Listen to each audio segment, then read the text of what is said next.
And a good Thursday morning, Birds fans. This is Birds 365. Oh, we're here 365. We're not kidding when we say 365. All right, we're not here on the weekends, but you get the point.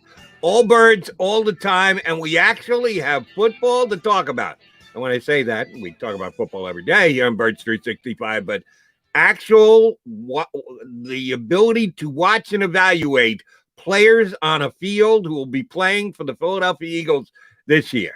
John McDonald, along with Jeff Kerr today. He's filling in for John McMullen because J-Mac's got to get down to Eagle practice day 2. He's going to join us first, coming up in about 20 minutes from now, but he will then get down to practice day 2 for the Birds. Day 1 is in the books. Jeff Kerr, were you overwhelmed? Were you knocked over with excitement that the Philadelphia 2021 season is underway?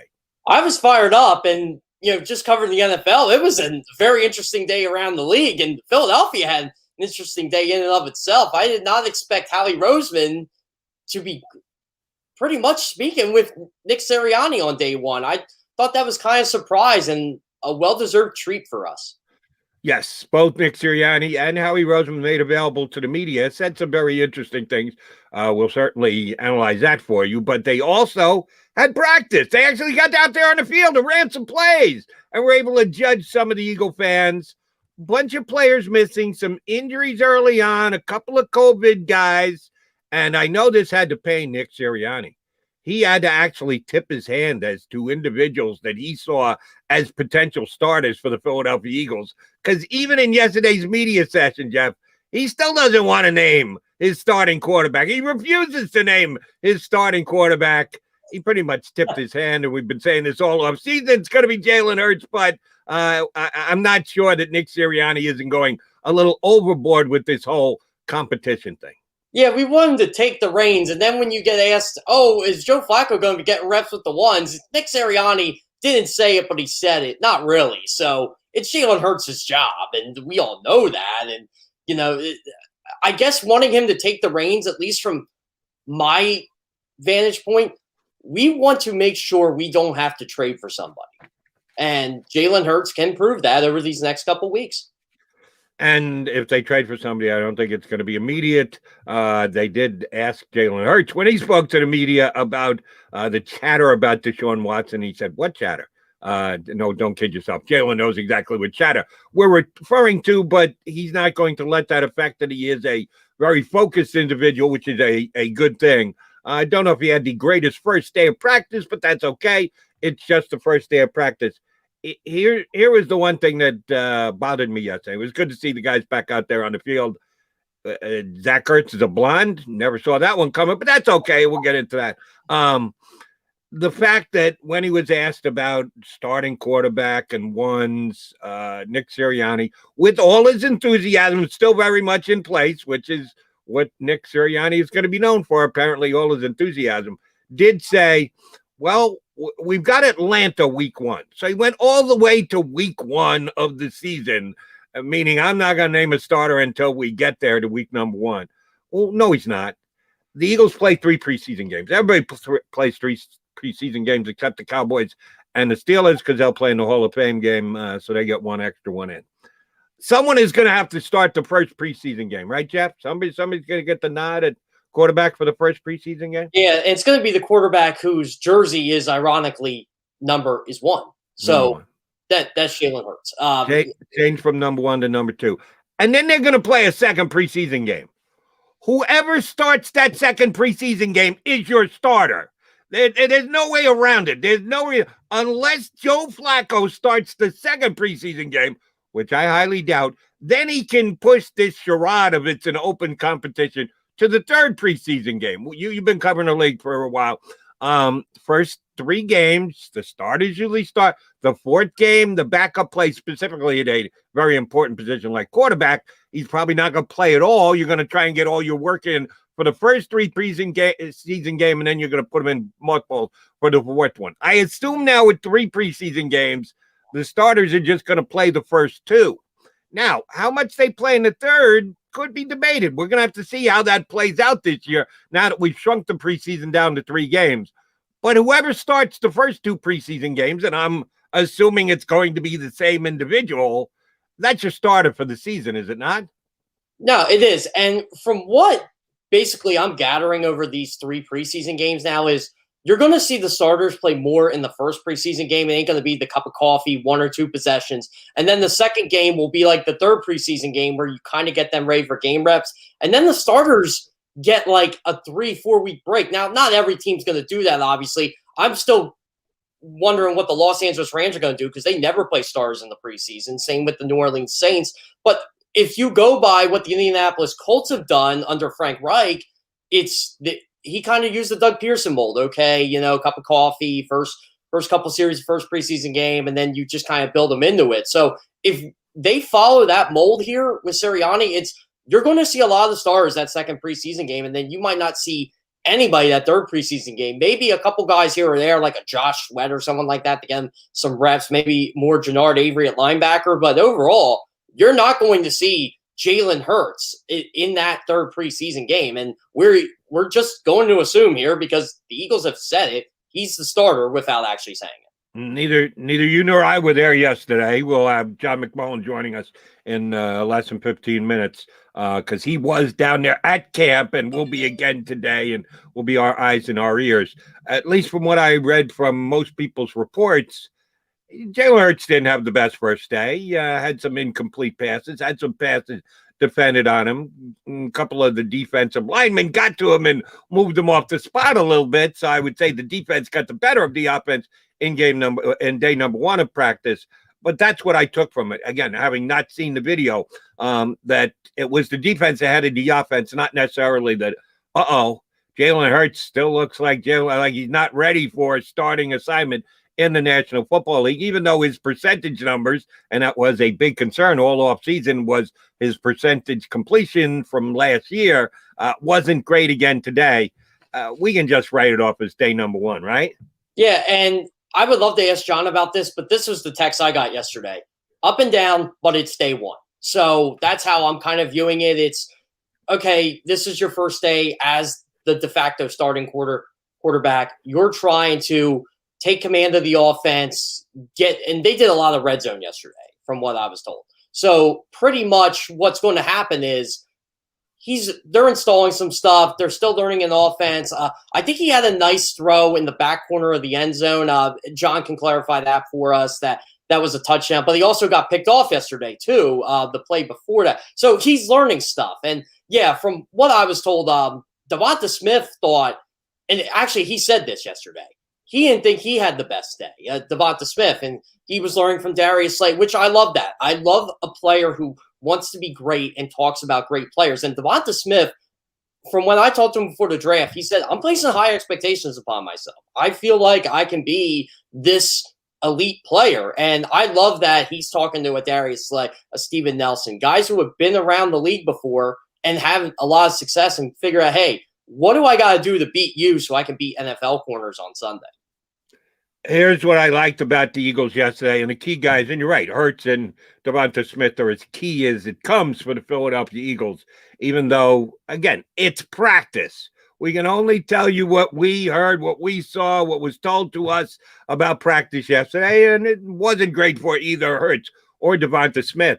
They both talked to the media thereafter, and I like what they had to say. The fact that Jalen was not shaken at all by only an okay day 1 at best. The fact that Devonta Smith dropped a couple of balls when he is known as a guy who, if it's anywhere near him, it's going to be caught because he doesn't drop balls. He actually dropped a couple balls yesterday. They both faced up to it. They both said, yeah, we weren't at our best today. But again, it's day 1 of a somewhat lengthy preseason into a very long regular season. If they were already making excuses, if there was some kind of over-the-top explanation as to why it wasn't great the first day out, then that would bother me. But the fact that both of them said they admitted to it, they copped to it, they owned it, but then they said, we're going to move on and we're going to get ready for day number 2 and 3 or 4 and every day thereafter. That kind of gave me good hope for the Eagles on the offense this year. Yeah, and I love Jalen Hurts' press conference. He just tackled every question, and he even joked about, like, yo, is this what you guys do? Like, is it just like a free-for-all here? And, got everybody laughing at that. Gets asked about the vaccine, didn't hesitate. Yes, absolutely. So, that was a big deal because the other guy that used to be here sidestepped it. So that would have been a big story in Philadelphia if he was still here. But then you got Jalen Hurts just saying, look, I didn't play well yesterday. I strive to get better every day. The lamp is never full. That was one of his quotes. And, he kind of embraced the Nick Sirianni attack. Attack replace competition as the word of the day in Nick Sirianni's mind. And, Devonta Smith kind of said that too. Look, I'm never satisfied. I want to be great. And, you could tell Devonta Smith, this is what I love too. I'm not going to rely on my chemistry with Jalen Hurts to bail me out of stuff. And I think Jalen Hurts looked at that the same way. I got to get in touch with a Travis Fulgham. I got to get in touch with Jalen Reagor. Obviously was not really fully practicing yesterday, but you get the gist of that, Jody.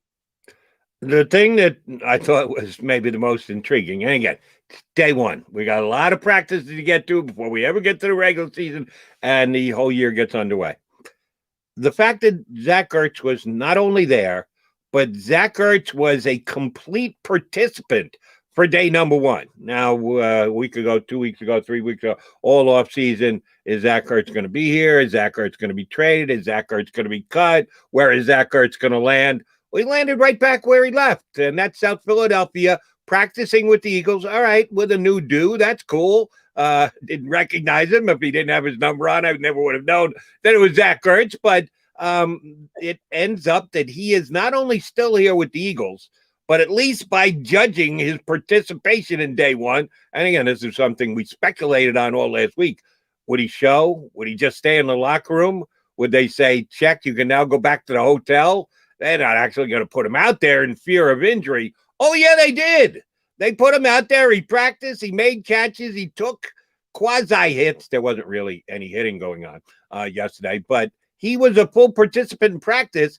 And listening to Howie Roseman afterwards, it made it sound like, oh, Zach Ertz is going to be here, and Zach Ertz is going to play, and Zach Ertz is going to be a key contributor for the Eagles this year. I know some of it can be posturing, but reading between the lines and trying to judge Howie on a camera shot, he seemed like he meant it. Do we now have to reevaluate what the Eagles are going to do this upcoming season with Zach Ertz? Yeah, and I'd love to hear what Zach Ertz's thoughts on that. He obviously didn't speak yesterday, but he's sure going to speak in the coming days. But it seems like it's water over the dam or under the bridge between the contract negotiations last year. And I think Zach Ertz may have just accepted the fact, look, I'm going to be a free agent at the end of the year. I don't think I'm going anywhere. I'm getting paid really well by this football team to contribute. And in Zach Ertz's mind, as long as I'm on the Philadelphia Eagles, I love this city. I love this organization. I'm going to go out there and I'm going to ball for them. And I'm playing for my NFL future as well. And I thought this was something, Jody. Before practice started, I'm just checking Twitter. And I see Zach Ertz tweeted about the U.S. women's national team. And, they're trying to host the FIFA World Cup in 2026, the men's World Cup.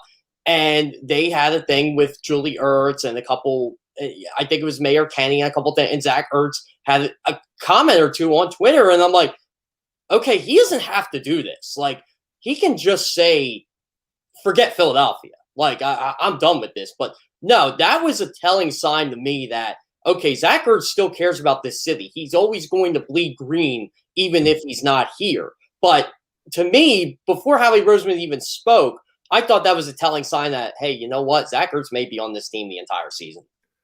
Or it could be that his wife likes Philadelphia and he's just taking his wife's lead. I don't know about you, but I say stuff my wife tells me to say all the time. So he may have just been doing it because, yes, his wife would like to see future games held here. We shall see. No, I got much more from what he did on the field. The fact that he seemed like he was ready to participate, ready to practice, and ready to get ready for the season that he is. And if he can do this, more power to Zach Ertz.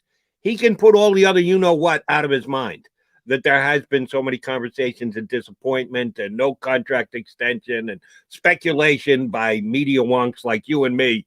He could absolutely just draw a curtain close and prep for the upcoming season. That's why Zach Ertz has been as good a player as he has for the years he's been in the league.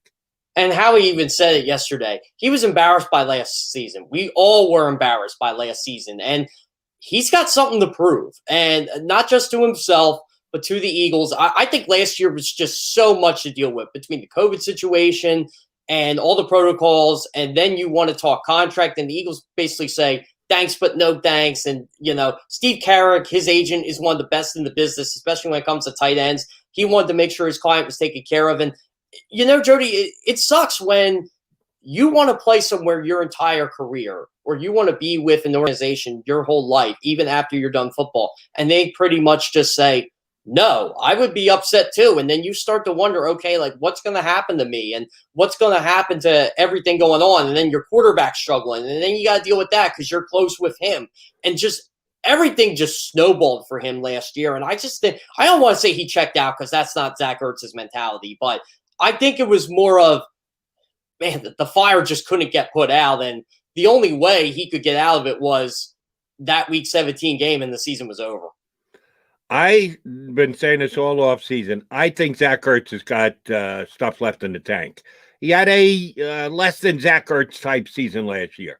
Some of it because of injury, a lot of it because his quarterback wasn't all that good, and that was his guy who helped Zach Ertz become what Zach Ertz has become more than anybody else, is probably Carson Wentz. There were a bunch of contributing factors as why Zach Ertz had an off year. I wasn't putting it all on, he's getting old, and he's now heading back down the hill, and he's not the player that he once was, or he can't compete on a high level anymore. I just didn't believe that. I never believed that. I didn't think the Eagles believed it, but I didn't know if it was that or they wanted to keep his value high around the league, because Howie Roseman had an expectation of what he could get in a trade for Zach Ertz. Apparently, that never came up this offseason. I think that's one of the reasons why he's still here. But I think the Eagles held him in pretty high esteem. I don't think Howie was lying to us yesterday, that they still think Zach Ertz can play at a high level, make plays, score touchdowns. And yeah, I don't know that they pulled Zach off the trade block, but I don't think they're as motivated. He has to be out of here. We can't have Zach Ertz back as he once was, because day one in practice was not that big a deal. And it looks like the Eagles can go forward with two starting level tight ends. That's how they started last year, and I think that's how they're going to start this year as well.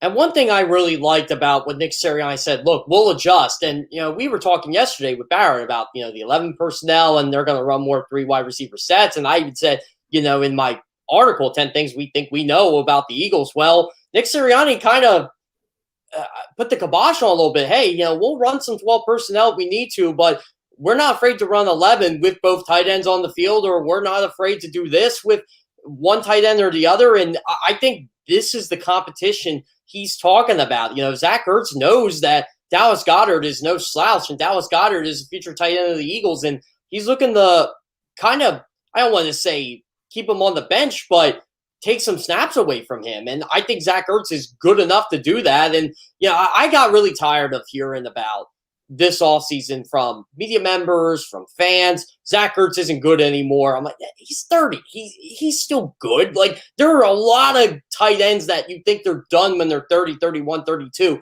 And what do? They come out and they play till they're 38, 39 at a high level. Like, I only think this guy's even close to being done at this point. And I think that's why you see teams like the Arizona Cardinals that are kind of interested in him, or the Buffalo Bills, because they know this is a player that could put them over the top or to where they want to go.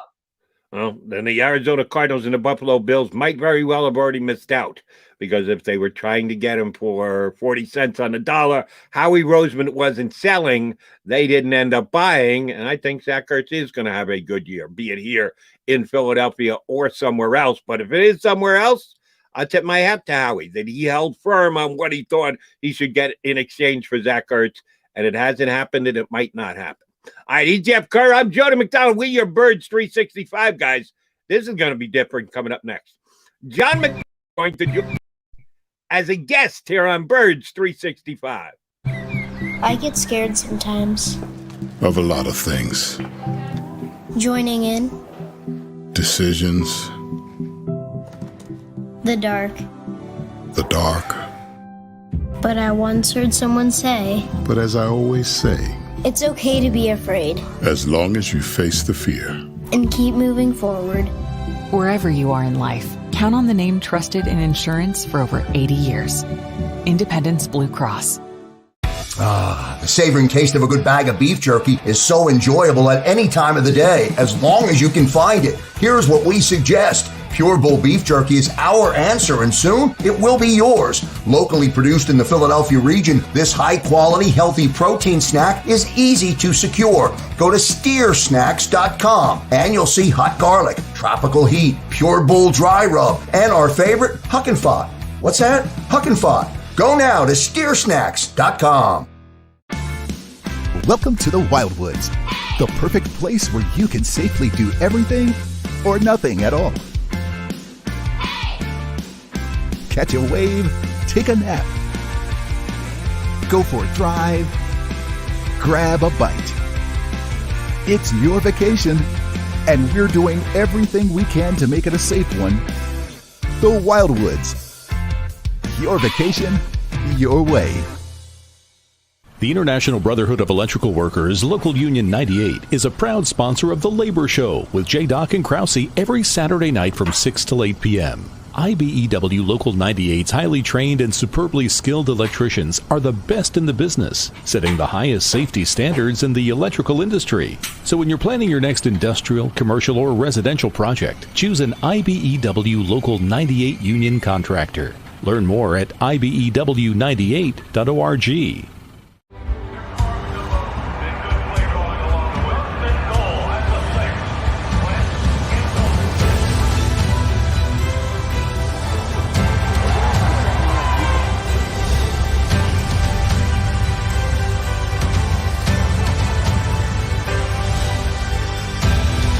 On the field of life, First Trust Bank is there for you. Champions on three. 1, 2, 3. Because Philadelphia dreams deserve a Philadelphia bank. This is a key. It's a family tree. It's a pair of wings. It's a secret handshake. And a ticket to anywhere in the world. It's more than a uniform. It's the door to a world most people only dream of. There's Strong, and then there's Army Strong. Try it on at GoArmy.com.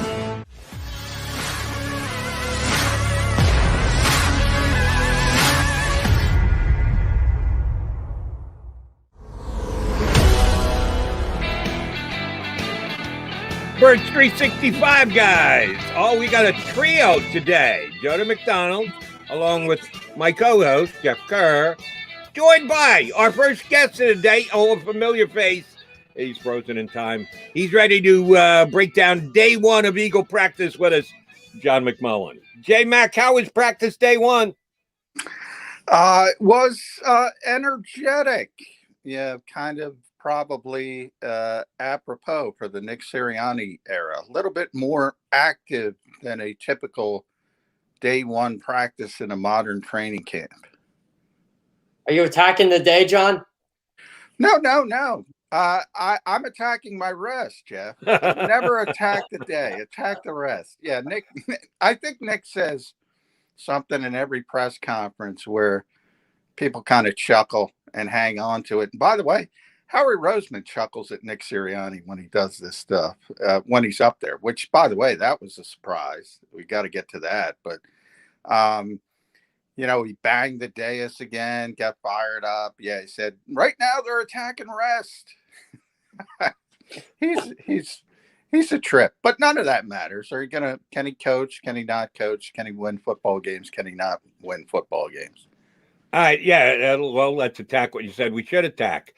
Didn't expect. Did you have an inkling ahead of time that both Nick Sirianni and Howie Roseman would give you guys day one media access, sit down and field questions on whatever you guys wanted to? Is that out of the norm for day one of Eagles training camp as well? Yeah, Howie talking it. We got notified during practice that he was going to speak. So it was kind of last minute. And you start, wondering, the schedule has Nick Sirianni on it, and it'll tell you which coordinators speaking on a particular day. But for Howie Roseman, yeah, that came up during practice. And I started to think, okay, what's he trying to do here? What's he trying to accomplish here? Because he typically doesn't talk after the first day of training camp.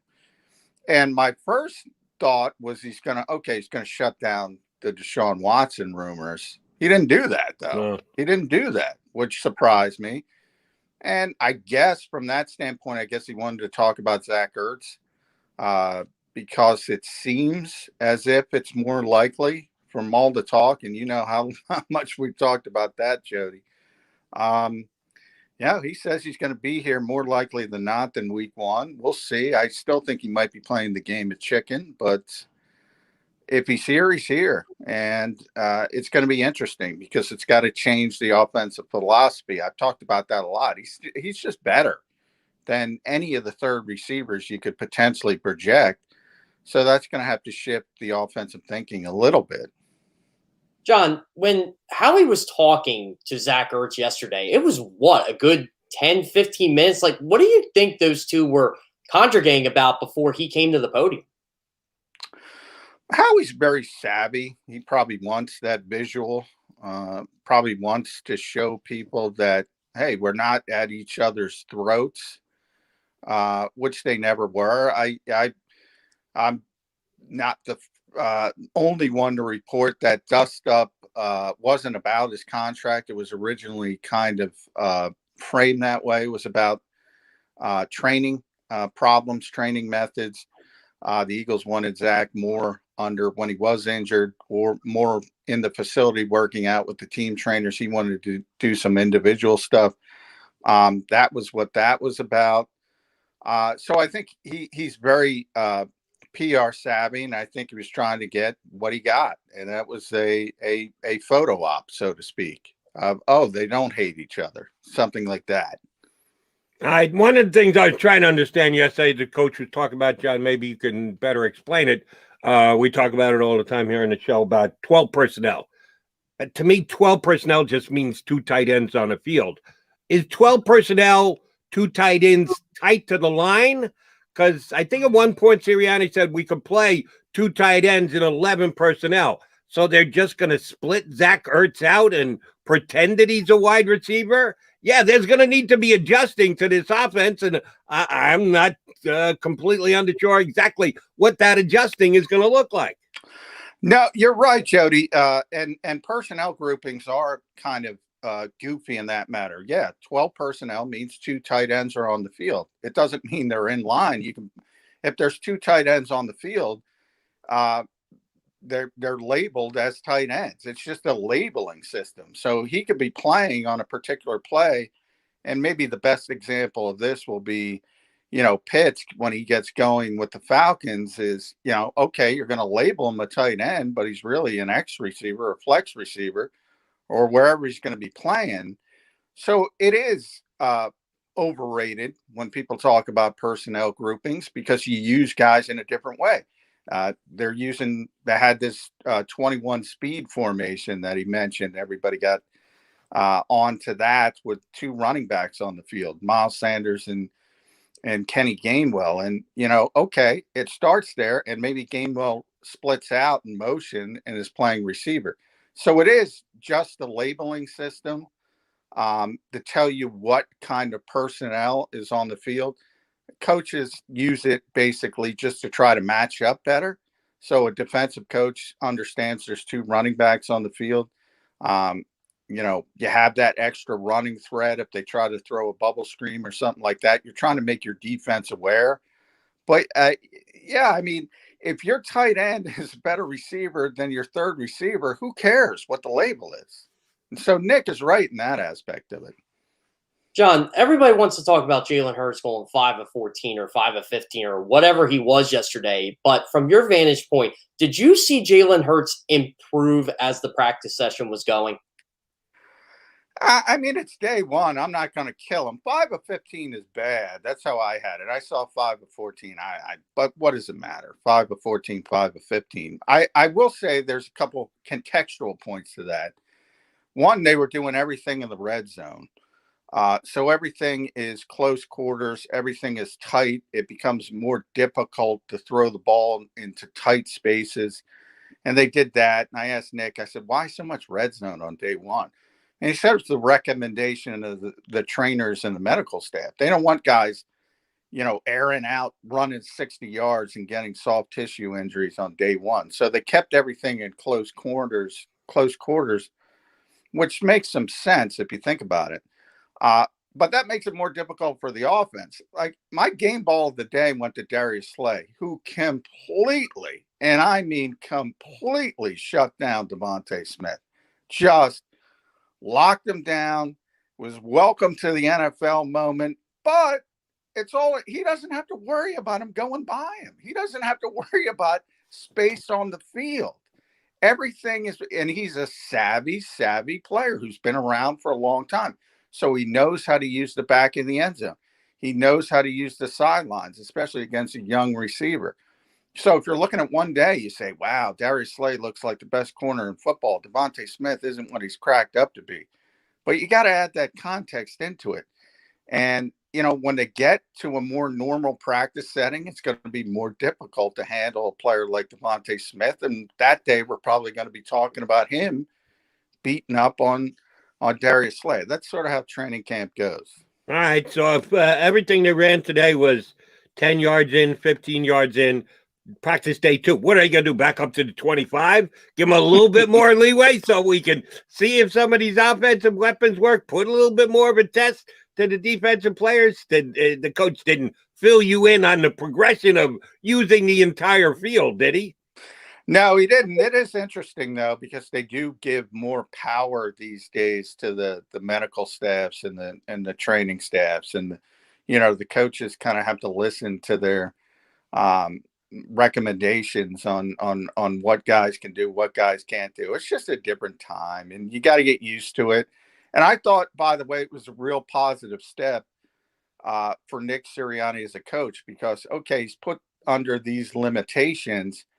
And so he got work in the best way he could get work in because it was really more competitive, and that's his word, than a typical day one NFL training camp practice. He got a lot of good work in what was essentially 75 minutes with, 25, 30 yards of the field.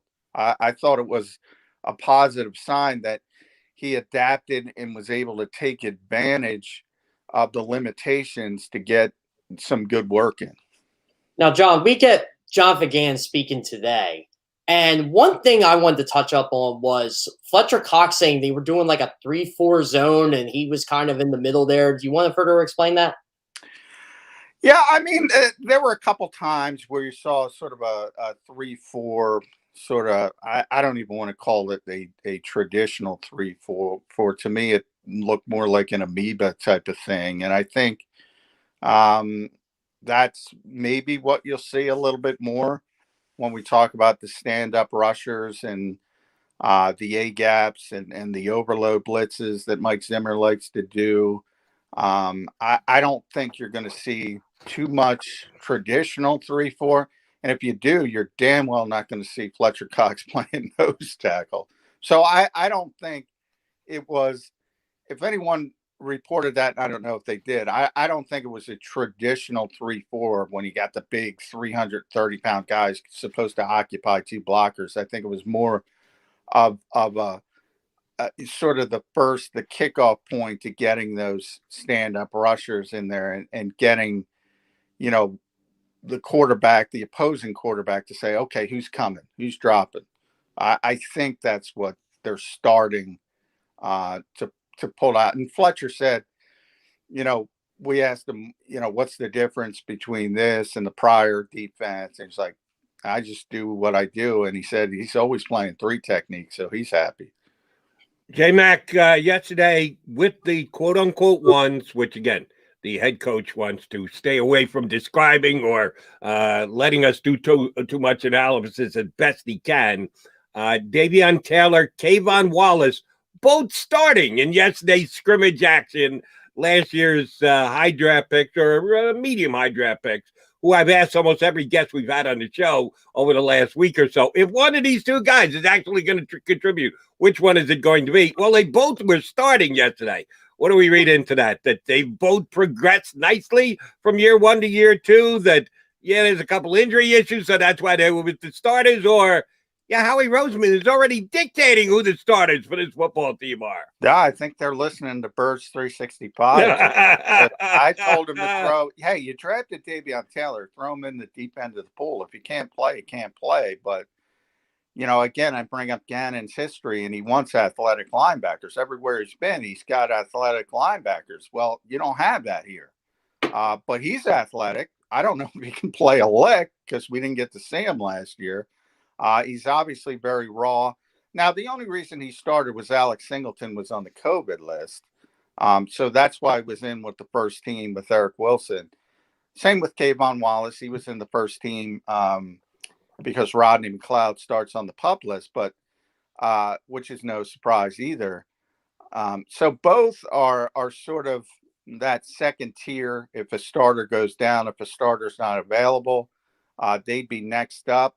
I think it's a bigger surprise that Taylor's in that position than Wallace. I mean, we kind of knew it was Wallace or Epps, Marcus Epps at safety, if Rodney wasn't able to go. And then you start thinking, well, Epps is a single high safety, coverage safety. That's what Anthony Harris does. Maybe Kayvon Wallace is a better complement because he's more of a box safety. But at linebacker, yeah, I mean, I didn't think they put Davion Taylor out there, and maybe it is Howie Roseman. I mean, he took him in the third round. And by the way, who was the starting left tackle? Everybody's on that train, Jody. Jordan Mailata, and yep, it was Andre Dillard. John, I wanted to ask about Jalen Reagor, too. I thought this was really interesting just from going down the timeline yesterday. It looked like he wasn't going to practice. Then he put pads on and then he took them off. Well, what was the deal with that? Yeah, he's got a lower body injury. So, I mean, the Eagles listed him as limited. It was probably one of those deals where he got on the field and was going to try to go. And then something felt a little tight. Obviously, they don't clarify what injuries are this time of year. They did clarify that Isaac Seumalo is dealing with a hamstring issue, but it's usually the Doug Peterson infused hockey mentality of upper body, lower body. So my guess is he wanted to try to go. They said, all right, see how you feel. And maybe felt a little bit of tweak, but it's not serious because he stayed out there the whole time. He was, for instance, he was back with the punt returners, sort of right with them, watching as they took a few reps. So if for anything serious, you're going into the building. So I wouldn't be concerned about it other than obviously Jalen had some injury issues last season, but even those they weren't soft tissue. It was the shoulder first and then the hand, or I forget what it was when he caught that ball down the middle. But he's got to be out there. He's got to improve. There's another guy we keep bringing up, high draft picks, because Jalen wasn't able to go, because Greg Ward wasn't able to go. There was JJ, first team. So you see all these premium picks, these day one and day two picks, they get more opportunities than the other guys, day three picks or undrafted free agents. Yeah, my buddy Mr. Ward, sick yesterday. He's sick of everyone saying that he's just not good enough to be a starting wide receiver for the Eagles. So he'll get over that. Greg Ward, the first I know of, the first human being since this pandemic started to get sick of a non-COVID illness. Yeah. No, that's somehow it's not COVID related. Yeah. Exactly. It seemed weird. That used to be life all the time. Hey, I don't feel well. I'm sick. Somebody you don't have to explain it as COVID, non-COVID, vaccinated, non-vaccinated. Anyway, you brought up the punt returners. How was your first look at Aaron Cephas? I leave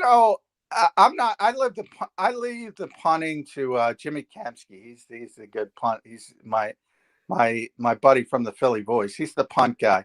I'm the personal protector guy. I always put that out there. I say if you want to figure out somebody on the back end of the roster who's going to make the team, look at who first team personal protector is, because that gives you an indication they have an inside track to a job.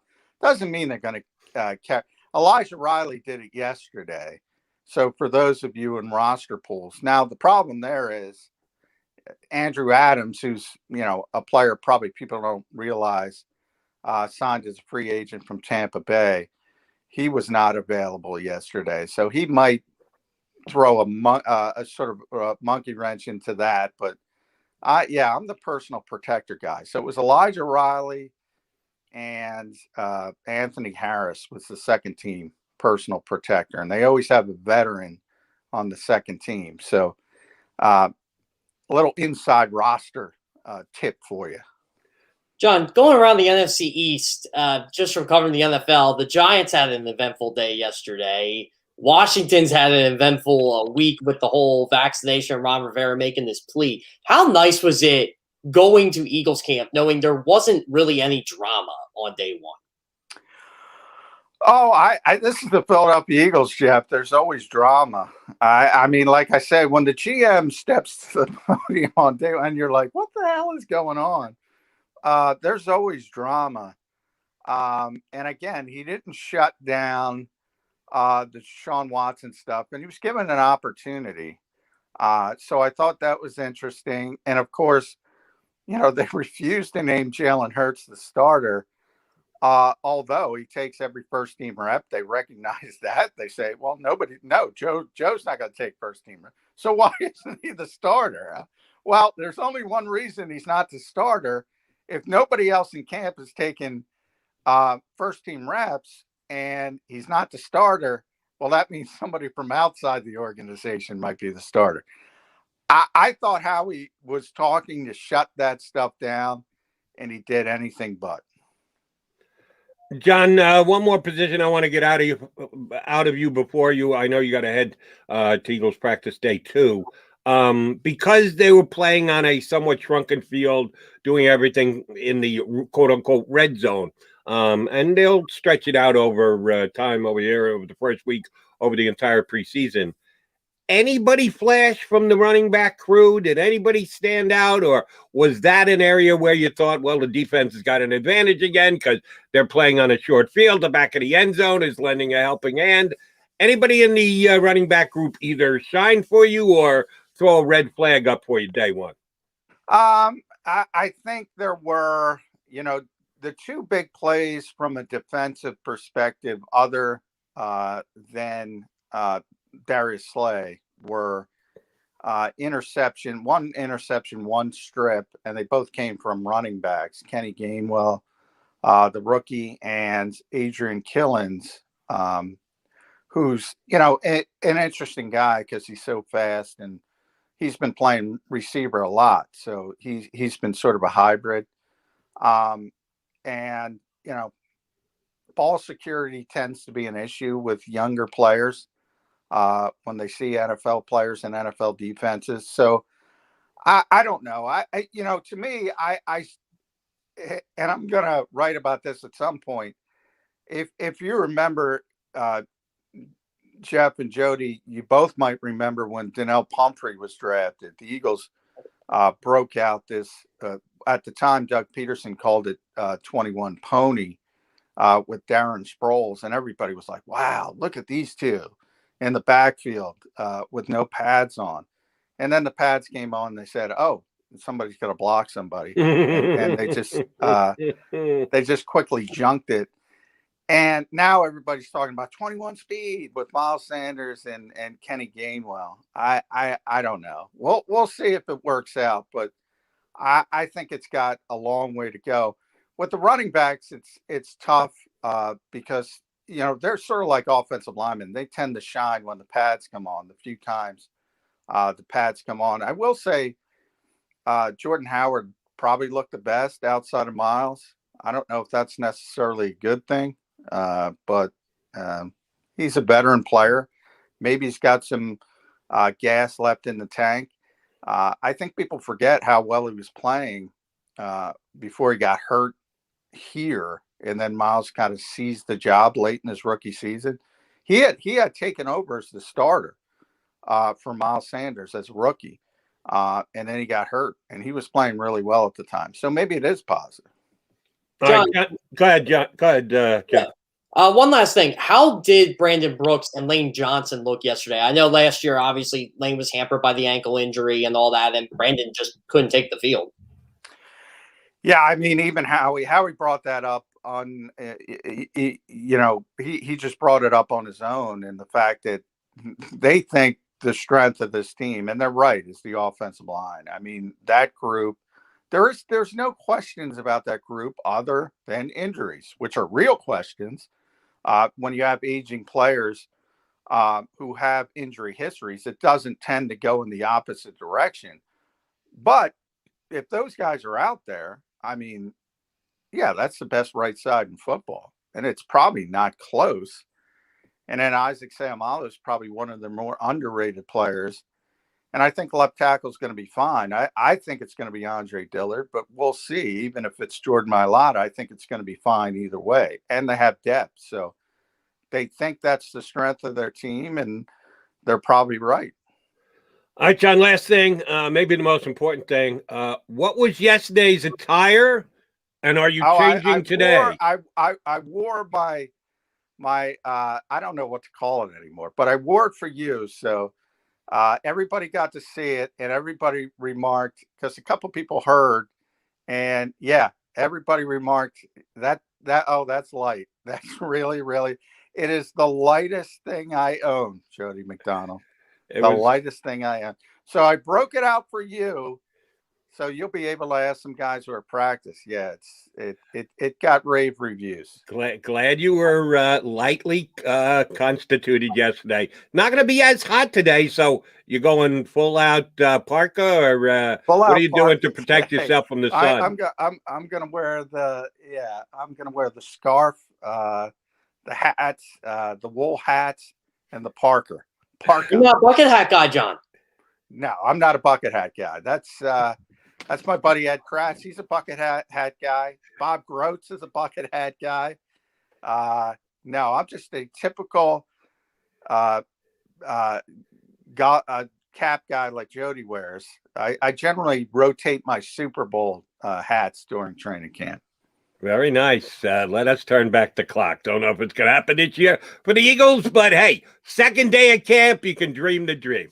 Hey, I want to thank Jeff for filling in for me. Just don't do too good of a job, Jeff. Don't do too good of a job. Jody will push me out the door. Well, you're Carson Wentz and I'm Jalen Hurts. How's that? Well, that's not good for me. Although I'm vaccinated. I don't know if Carson is. We'll see. I'll push Jeff out the door too if he starts to badmouth Greg Ward. So don't sweat it, McMullen. You're all right. Have a good day in practice. We'll talk to you again tomorrow, buddy. All right. Thanks, guys. John McMullen, our usual co-host. Jeff Kerr's got his slot while J-Mac's heading down to practice these next couple of weeks. We'll come back here on Birds 365. We got a whole bunch more to break down from yesterday's day one. Stuff from around the league. You know, Jeff covers the entire league for CBS, so we'll touch on a couple other teams as we continue gearing up for the start of the 2021 football season right here on Birds 365. I get scared sometimes. Of a lot of things. Joining in. Decisions. The dark. The dark. But I once heard someone say, but as I always say, it's okay to be afraid. As long as you face the fear. And keep moving forward. Wherever you are in life, count on the name trusted in insurance for over 80 years. Independence Blue Cross. The savoring taste of a good bag of beef jerky is so enjoyable at any time of the day, as long as you can find it. Here's what we suggest. Pure Bull Beef Jerky is our answer, and soon it will be yours. Locally produced in the Philadelphia region, this high-quality, healthy protein snack is easy to secure. Go to steersnacks.com, and you'll see hot garlic, tropical heat, Pure Bull dry rub, and our favorite, Huck and Fod. What's that? Huck and Fod. Go now to steersnacks.com. Welcome to the Wildwoods, the perfect place where you can safely do everything or nothing at all. Catch a wave, take a nap, go for a drive, grab a bite. It's your vacation, and we're doing everything we can to make it a safe one. The Wildwoods. Your vacation, your way. The International Brotherhood of Electrical Workers, Local Union 98, is a proud sponsor of The Labor Show with J. Doc and Krause every Saturday night from 6 to 8 p.m. IBEW Local 98's highly trained and superbly skilled electricians are the best in the business, setting the highest safety standards in the electrical industry. So when you're planning your next industrial, commercial, or residential project, choose an IBEW Local 98 union contractor. Learn more at ibew98.org.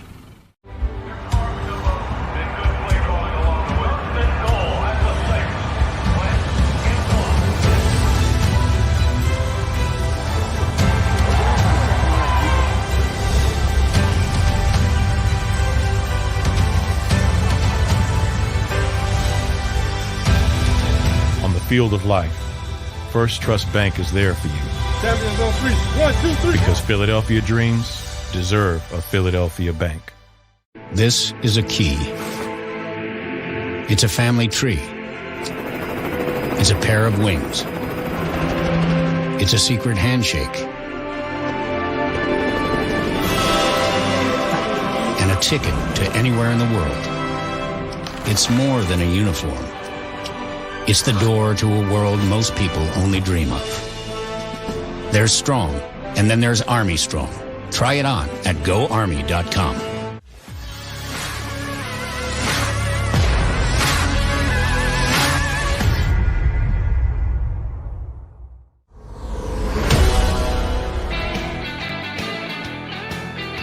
It's your Birds 365, guys. Different combo than usual. Hope you enjoyed hearing from John McMullen. And you know what? John didn't blink. That was tremendous. The whole time he was on our show, he never blinked once because he was on the phone, and we just threw up a frozen shot of John McMullen. He's off to Eagles camp for day number 2, so we've got Jeff Kerr in his stead holding down the fort for us here on Birds 365. And John gave us some really good insight from practice day number 1. And, yeah, I was surprised that both Nick Sirianni and Howie Roseman made themselves available to the media on day 1. You don't usually get that. I'll ask you to think outside the box here, Jeff. Any specific reason why the Eagles were a little bit more media friendly? And maybe because I'm a member of the media, I'm too caught up in this that I shouldn't try and read between the lines here. But accommodating day 1, maybe they thought some questions needed to be answered. Why do you think both Sirianni and Howie Roseman made themselves available and hung around and took a goodly number of questions as much as they did? I think it was a combination of things, John, just pretty much being a media member myself and, dealing with 32 NFL teams. Look, we've had 2 years now where we haven't been to an actual press conference. It's been all limited. And I know the Los Angeles Rams have been very accommodating with this. The New Orleans Saints, for one, I've seen the Kansas City Chiefs have been at the forefront of just having media members across the board because it's been 2 years. It's the only time you were able to talk to Howie Roseman was on a limited Zoom call that lasted like 10 to 12 minutes. Well, you're not going to get your question in or anything for that matter. It's not authentic. And so I think the Eagles, with the combination of limiting media members at training camp, I know a lot of the local longtime beat guys are there. John McMullen's one, Ed Kratz, Jimmy Kempski, guys like that. They were the guys there yesterday. And I thought that was pretty cool that the Eagles were able to accommodate those guys and kind of let them do their own thing. They still had their training camp protocol, as it will, and even pre-pandemic, where you can't take photos, you can't videotape after the first 10 minutes. They were pretty limited on that. But I thought in terms of media access and what they were able to provide, like you don't see Jalen Hurts, Fletcher Cox, Devonta Smith all on day 1. You just don't see that, especially the high-profile guys. And then you get Howie Roseman and Nick Sirianni, and I saw a couple of tweets, that's a bad look that Howie Roseman has to hold his coach's hand. No, this has nothing to do with that at all. This is Howie Roseman being forefront. And really, he could have squashed the Deshaun Watson rumors. And like John said, he didn't. And so I thought he was even more authentic and more real that Howie Roseman was able to go out there and essentially just talk to the media. I don't think we're going to see that often, but I thought that was pretty cool that the Eagles were able to do that on day one. I thought Howie played that pretty well in that he said, I'm not going to talk about any individual player because they're under contract to another team, which is, yes, the way the rules read in the National Football League. You can't come out and say you covered someone or you're having conversation about someone else's player. So he covered his backside well, but then you're right, left the door open for continued speculation, which is what I think we're going to continue to get and we probably should get because, talk about a surprise. I was a little surprised that Zach Ertz was as active a participant as he was yesterday. We knew as soon as Howard Eskin, who was ahead of the story, everybody else said last week Zach Ertz was using the facilities and expected to be there day one of camp. Well, sure enough, he was. And nobody was really surprised by that. Maybe surprised by his choice of hair color. But I was even more surprised by the fact that he was as active a participant as he was. Now, this was just my trying to figure out and read along. I thought he was going to show. I thought he was going to be there. I thought he was going to be interacting with his teammates. Oh, I didn't think he was going to practice because I thought the Eagles are still very much trying to trade him. They're just showcasing the fact that he's ready for some football. Any of you teams out there who made an offer on him, just not a good enough offer during this offseason. Oh, Zach's good to go. Look at him. He looks good in the uniform. Hey, you can even get a blonde tight end. I thought they were going to showcase him a little bit, but he actually got out there and participated, and you never know. Guys could get hurt, and that could put a complete kibosh on his season, on the Eagles' potential to trade him. I was a little surprised that he was as active a participant as he was. Well, down in Houston, Deshaun Watson was an active participant, which I flat out couldn't believe. I would have given you about a 25% chance Zach Ertz was going to practice. Turned out to be 100%. I would have gone about 2% that Deshaun Watson was going to practice. I thought for sure he was going to sign in. They were going to say, Deshaun, you can either stay in the locker room or you can go home. You're not going out there onto the field. We're not going to do that. Oh, yeah, he did. He was out there on the field working with the Texans. The NFL said that there will be no restrictions on what he can do, and the Texans took that literally and put him out there.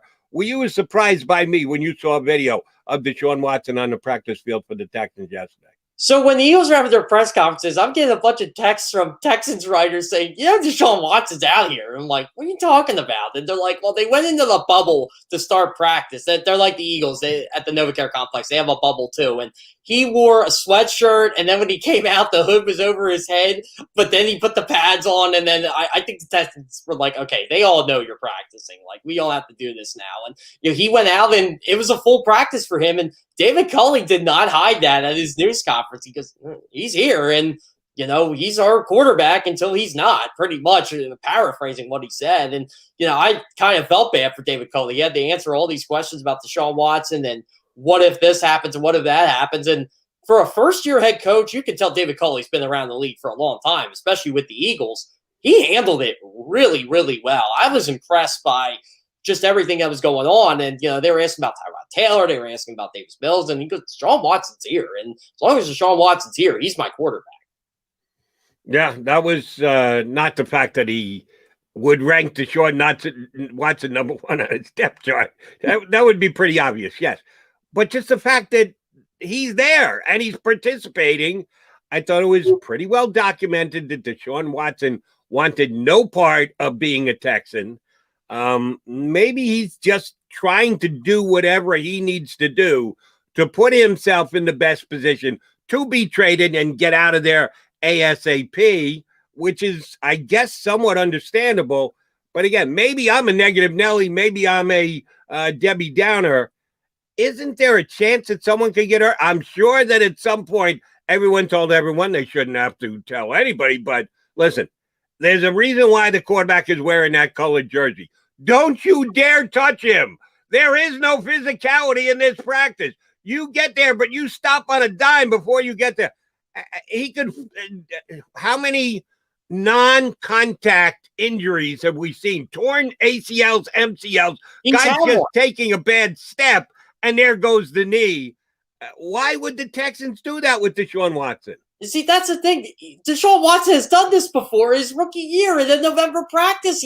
It was a non-contact ACL injury. That's why I was so shocked. I thought he would just be there and just throw passes and, just kind of smile and wave to the camera. Nope, let's just bring him out there like with the rest of the team. And I don't know what they're trying to do, showcase them just to see, hey, look, a top 3 quarterback in the National Football League is healthy and he's ready to go. And the NFL is making sure he can practice. So give us your 3 first-round picks. Give us the Kings ransom. Let us fleece you like every other team in the league fleeces us. All right, let me get your read on it from an Eagle perspective, either those who want to see the Eagles go out and get Deshaun Watson or those who are firmly in the camp of Jalen Hurts and want to see him be given a chance. And if Deshaun Watson goes elsewhere, well, if Deshaun Watson goes elsewhere, we're going to give Jalen Hurts a year chance. The fact that he's practicing, whose narrative does it help more? That Deshaun Watson is closer to being traded, and if that's the case, we know the Eagles are at least going to inquire and make a bid on Deshaun Watson, or does it actually help the chances of Jalen Hurts staying here because maybe the Texans are trying to make up with Deshaun Watson and hold on to him rather than turn around and trade him? Which narrative grew in your mind yesterday with the fact that Deshaun Watson practiced? I think in a perfect world, the Eagles would love Jalen Hurts to give them a reason not to trade for Deshaun Watson. That's what I thought take the reins meant. He is the starting quarterback of this football team, but the starting quarterback of this football team may be in Houston or may not be on the roster right now. He who shall not be named. So I look at it as, okay, the Texans they're showcasing him to teams, and I know the leaks came out, and I don't know how true this is or not. Multiple teams are interested in Deshaun Watson. I'm sure they are, but of course you never mention what teams they are. From what I've gathered, it's Philadelphia, it's Denver, it's Miami, and I don't think Miami's going to end up getting him because I think they are sold on Tua Tagovailoa. I think they want to see what this kid has. I think Brian Flores is pretty sold on that. And Denver, Aaron Rodgers ain't going to Denver. He's in Green Bay. As unhappy as he is and as authentic as he was yesterday, he ain't going anywhere in 2021. So I think Denver is interested. Although I talked to a couple players in Denver Broncos. They seem pretty content where it's Drew Lock or Teddy Bridgewater. I think a lot of them would love to see Drew Lock kind of take that next step in this progression because he was working with Peyton Manning this offseason. So are the Eagles bidding against themselves for this guy? That's what I really want to know. And I think maybe Houston's just trying to gauge the market a little bit. Possibly, but I'm sorry, Drew Lock, Teddy Bridgewater. If you can get your hands on Deshaun Watson, you can't begin to. If you're going to stand all over, and it would surely play here in Philadelphia, Deshaun Watson must be guilty of something. Don't know how much, don't know how big, don't know how heinous, but he's got to be guilty of. And we don't want that type of a quarterback. Okay, fine. I'll roll my eyes and say, yeah, right. But I'll certainly give credence to that potential line of thinking. If you're telling me you think you'll be good enough with Drew Lock or Teddy Bridgewater as compared to what you could be with Deshaun Watson as your quarterback, I'm going to tell you, stop. You're lying to yourself. Don't lie to me either. We're talking about a football evaluation here. We've already seen Watson play on a top flight level. We've never seen Bridgewater or Lock play anywhere near that type of level. So don't try and sell that to me here. Oh, we think there's massive improvement. There's a major step up coming for Drew Lock because he worked out with Peyton Manning this offseason. Yeah, no. If that's what you're trying to sell, I'm not buying for a second bit. But the Texans have already floated out their potential ask there. And in case I know you saw it, and for any of our listeners who didn't, using Chris Mortensen as their piece of information, something in the neighborhood of 5 high draft picks and 2 starting players. Why would the Texans do something like that? Do they really think that's going to start the conversation more, or do they think it's going to stop it dead in its tracks? Because that's the way I looked at it when I heard that report from a couple of days ago. I think it's more of, okay, this is where we want to start at. This is not what we actually think we're going to get, but we got to try to sell high on this guy, even with his baggage. Because if you just look at the numbers, he was one of 3 quarterbacks to complete 70% of his passes last year, led the NFL in passing yards, led the NFL in yards per attempt.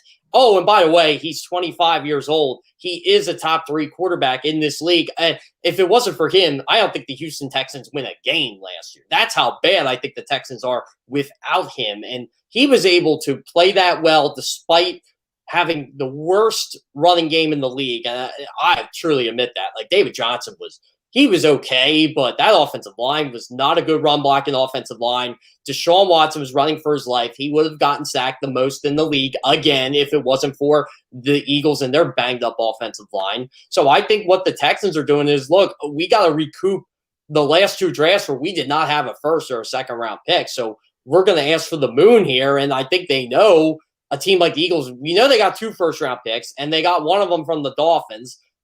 You might have one from the Colts. At the very worst, it's a second. So I look at it as the Eagles have 2 firsts, 2 seconds. Well, there's your high draft picks and a starting caliber player or 2. Well, in my opinion, Jalen Hurts is a starting caliber player, and the Texans do not have a quarterback. I know they signed Tyrod Taylor. He's not the long-term answer. Do they really believe in Davis Mills? I don't know, but in lamest terms, Jalen Hurts is a starting quarterback in the National Football League, and he's started games and he has experience. So maybe he gets his shot down in Houston if the Eagles were able to pull off a trade for Deshaun Watson.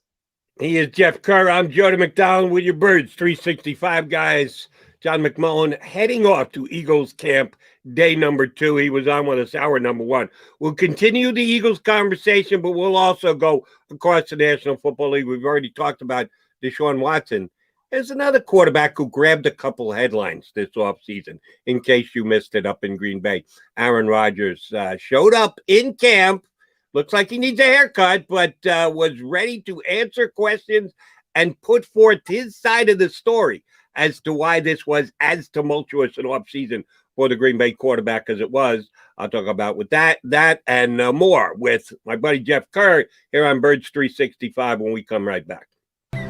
I get scared sometimes. Of a lot of things. Joining in. Decisions. The dark. The dark. But I once heard someone say, But as I always say, it's okay to be afraid. As long as you face the fear. And keep moving forward. Wherever you are in life, count on the name trusted in insurance for over 80 years. Independence Blue Cross. The savoring taste of a good bag of beef jerky is so enjoyable at any time of the day, as long as you can find it. Here's what we suggest. Pure Bull Beef Jerky is our answer, and soon it will be yours. Locally produced in the Philadelphia region, this high-quality, healthy protein snack is easy to secure. Go to steersnacks.com, and you'll see hot garlic, tropical heat, Pure Bull dry rub, and our favorite, Huck and Fod. What's that? Huck and Fod. Go now to steersnacks.com. Welcome to the Wildwoods, the perfect place where you can safely do everything or nothing at all. Catch a wave, take a nap, go for a drive, grab a bite. It's your vacation, and we're doing everything we can to make it a safe one. The Wildwoods. Your vacation, your way. The International Brotherhood of Electrical Workers, Local Union 98, is a proud sponsor of The Labor Show with J. Doc and Krause every Saturday night from 6 till 8 p.m. IBEW Local 98's highly trained and superbly skilled electricians are the best in the business, setting the highest safety standards in the electrical industry. So when you're planning your next industrial, commercial, or residential project, choose an IBEW Local 98 union contractor. Learn more at IBEW98.org.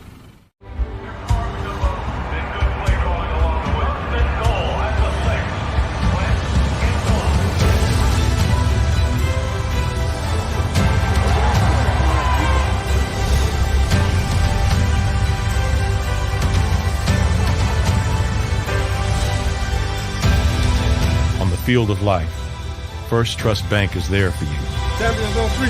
1, 2, 3. Because Philadelphia dreams deserve a Philadelphia bank. This is a key. It's a family tree. It's a pair of wings. It's a secret handshake. And a ticket to anywhere in the world. It's more than a uniform. It's the door to a world most people only dream of. There's Strong, and then there's Army Strong. Try it on at GoArmy.com.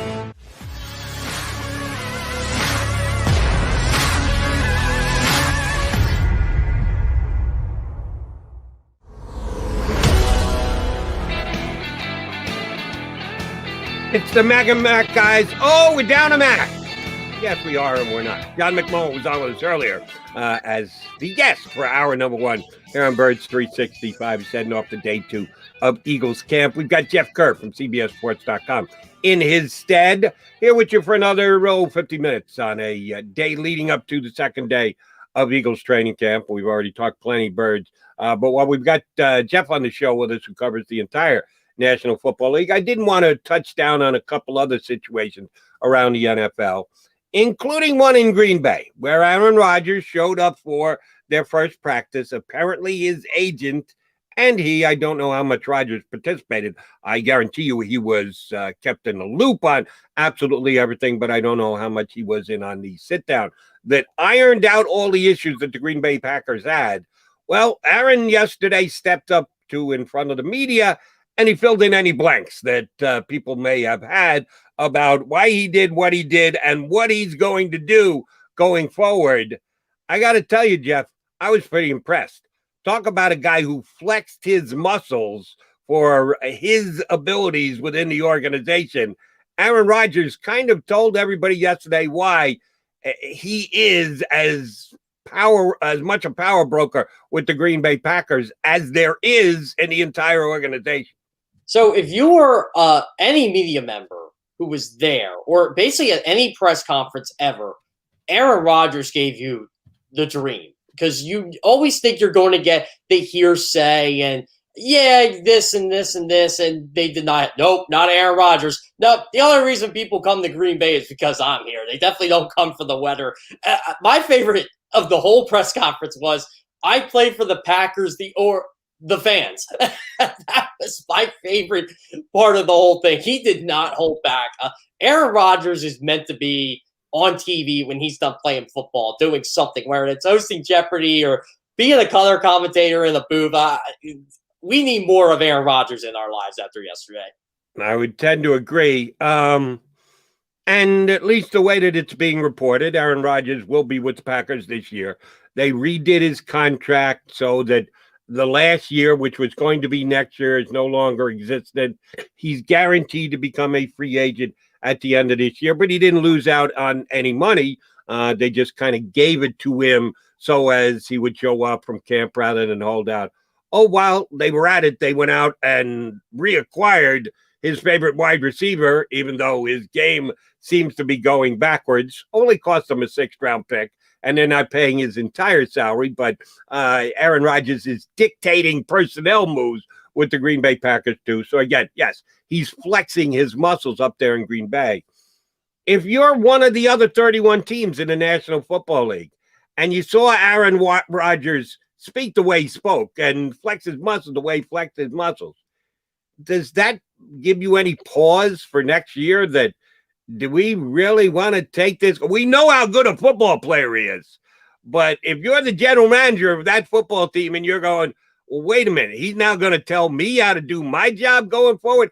I know he's Aaron Rodgers, but did he not care that there's going to be people out there who are going to say, wow, Aaron, do you think you overstepped just a little bit? You are a player. You're a really good player, but you are just a player.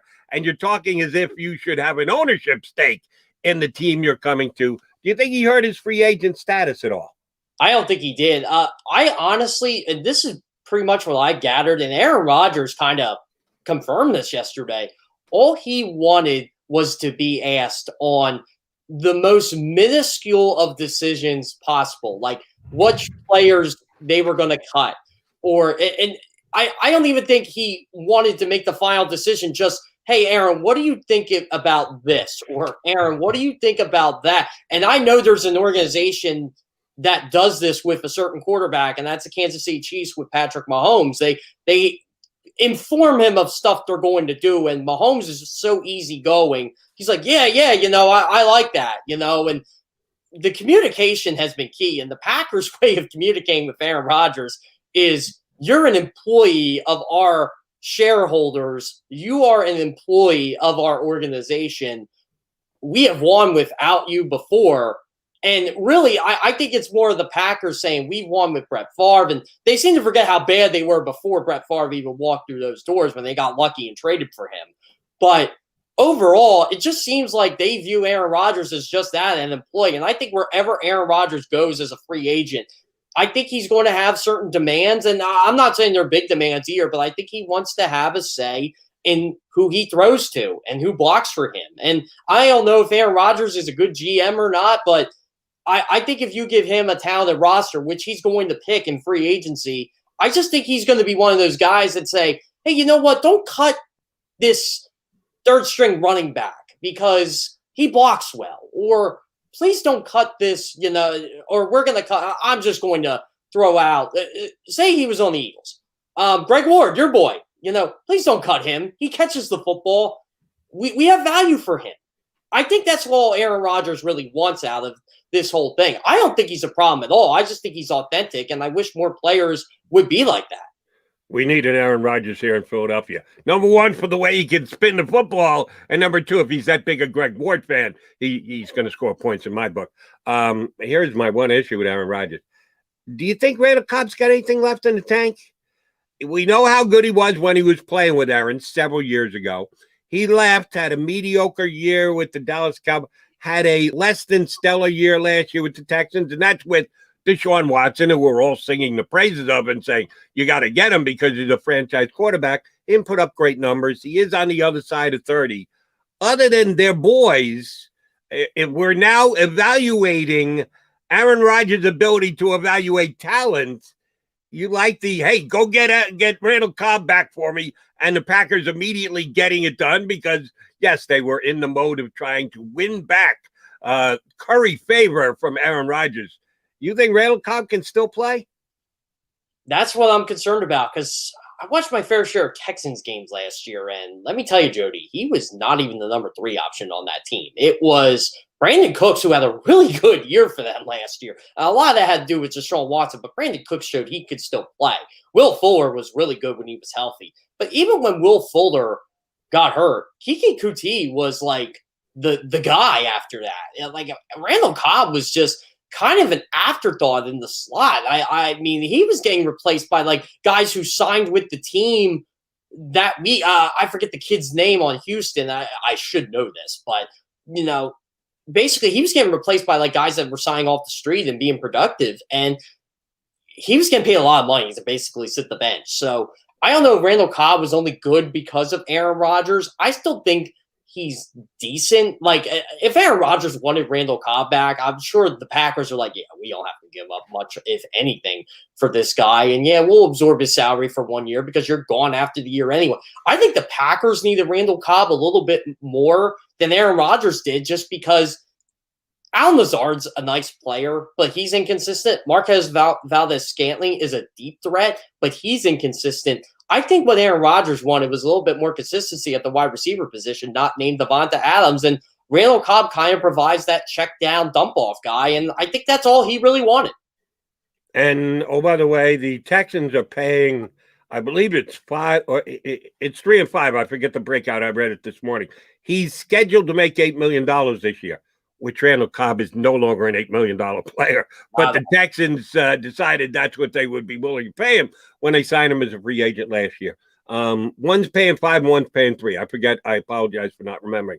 Whether it's the Texans are picking up 5 out of the 8 and the Packers are obligated for 3 or vice versa, one or the other. But they're splitting his salary this year. We'll see if Aaron Rodgers can lift his game back up. But yes, you talk about a guy who has established himself as a major mover and shaker within the organization. Aaron Rodgers did that with Green Bay over the last several days. All right, one other quarterback thing I wanted to ask you about. Dak Prescott taken out of Cowboys practice yesterday. Not his knee, not a lower body injury, an upper body injury. Had some shoulder issues, and due to an abundance of caution, they pulled him off the field and had an MRI done on him. is this something Eagle fans should get excited about? Because if Dak Prescott goes down again, I know he's several positions deep on the depth chart, but could we see Ben DiNucci in a game for the Dallas Cowboys again this year? Man, that was one of the ugliest performances I've seen at the quarterback position in the last several years in the National Football League. I know we got to go through Gail Gilbert and Cooper Rush first, but Ben DiNucci is still on the Cowboy roster. If Dak Prescott isn't the guy taking snaps from the Cowboys becoming also ran in this weak division again. Just a first practice. We're not taking any chances thing with Dak Prescott. I think that's what it is. I mean, I would definitely be concerned because it's early, and yeah, it is an upper body injury. And, I know Dak had his lower body injury last year with his leg, but this is something else entirely. I mean, this affects your throwing motion. This affects your timing. And Dak Prescott needs to get his timing down. He hasn't played a meaningful football game since October last year. And his chemistry with his receivers, it is good. Don't get me wrong, but I think you want to develop more of that. And this is what I love about talking with offensive linemen. Barrett Brooks is one of them. When you're an offensive lineman, and the relationship between them and quarterbacks is stunning. You don't really look at that. But offensive linemen got to know, like, where their quarterback's going, how his footwork is, how he calls the checks, the protections, and all that. That's something that the Cowboys really need to get down because Dak Prescott got hit a lot last year in the little bit he played. And I think a lot of that was a lot of new offensive linemen that he just hasn't been used to. And they didn't really have mini camps this year. So this is the time of year to learn that. And they had an extra week of practice. I thought the extra preseason game was going to help the Cowboys out, but it doesn't even look like now he may not play that much this preseason. And I'll tell you what, Jody, I cannot wait for Hard Knocks because of this. I want to see if this even makes the cut for the HBO. It should, because that was a sight yesterday. And I know Ben DiNucci's buried on this depth chart. He does have the right to say he outplayed Carson Wentz in that Sunday Night Football game last year. No. And I was the guy who called Carson on the carpet. I had to do a complete 180. I was a defender for the first several weeks, and week after week, Carson played badly and played badly and played bad. I had to say, well, the Carson detractors are onto something here because the guy's not playing well. No, Ben DiNucci was just not an NFL quarterback. I would suggest, now you're a national guy, so you'll be able to fill in the blank for me here. Who was the individual who started for the Denver Broncos when their entire quarterback room went down with COVID? That would be Kendall Hilton. I actually covered that game last You did? year. Oh, yeah. So we have to do like a certain game of the week for CBS, and I got that one.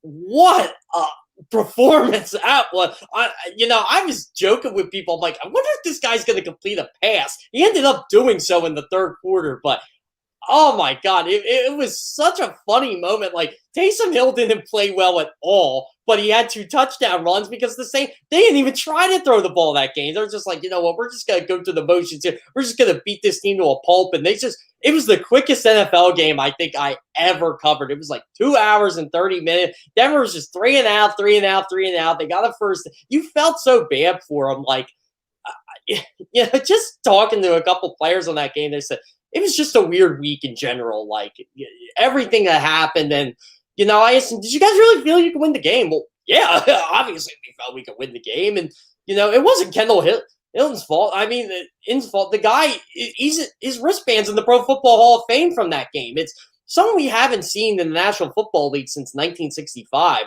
A guy who started the game and he wasn't a quarterback. I mean, the Broncos did a lot of wildcat in that game. Philip Lindsay was like the de facto quarterback a lot. But it felt like you were watching the game from the 40s, Jody. It was something to behold.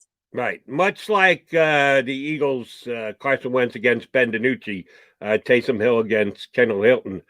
I'll tell you that, Taysom Hill got the better of the Broncos quarterback. Nothing to be proud of. Same thing. Carson Wentz got the better of Ben DiNucci. Nothing to be proud of. Yeah, I'll tell you that the losing quarterbacks played like losing quarterbacks, and Ben DiNucci was just that bad going forward. So it brings me back to my question about the Cowboys. If Dak Prescott is handicapped if he's not 100%, if this is going to be something that affects him all year within the division. A lot of people are saying the Cowboys are potentially the team to beat. You put Dak Prescott at the level that you expected him to play on entering last year and just believe it's a year further down the line, but the level of play is what it is. People believe that would lift the Cowboys enough to be the divisional champion. If it's not the case and Dak isn't the player we thought, have the Cowboys done enough of the other things in your mind to potentially win this division? Well, I think Dan Quinn makes their defense better just because Dan Quinn is a good defensive coordinator, and they brought in a lot of guys that kind of fit his system. That's one thing I really liked what they did. I think the Malik Hooker signing for them, they just signed him. I think that could be a very underrated sign for him, for them, assuming he's healthy. I love the Micah Parsons draft pick. I said whoever gets Micah Parsons is getting a day one stud. And look, that's not because I went to Penn State. I watched him for 3 years in Happy Valley. He was that good. Well, 2 years, actually. He was that good of a player. And I think he tremendously improves that defense. And look, they're moving on from Leighton Vander Esch. He's not really a thing anymore. He's going to be a free agent at the end of the year. I don't think they're not as high on Jalen Smith as they once were, but the guy still can tackle. He still can make plays.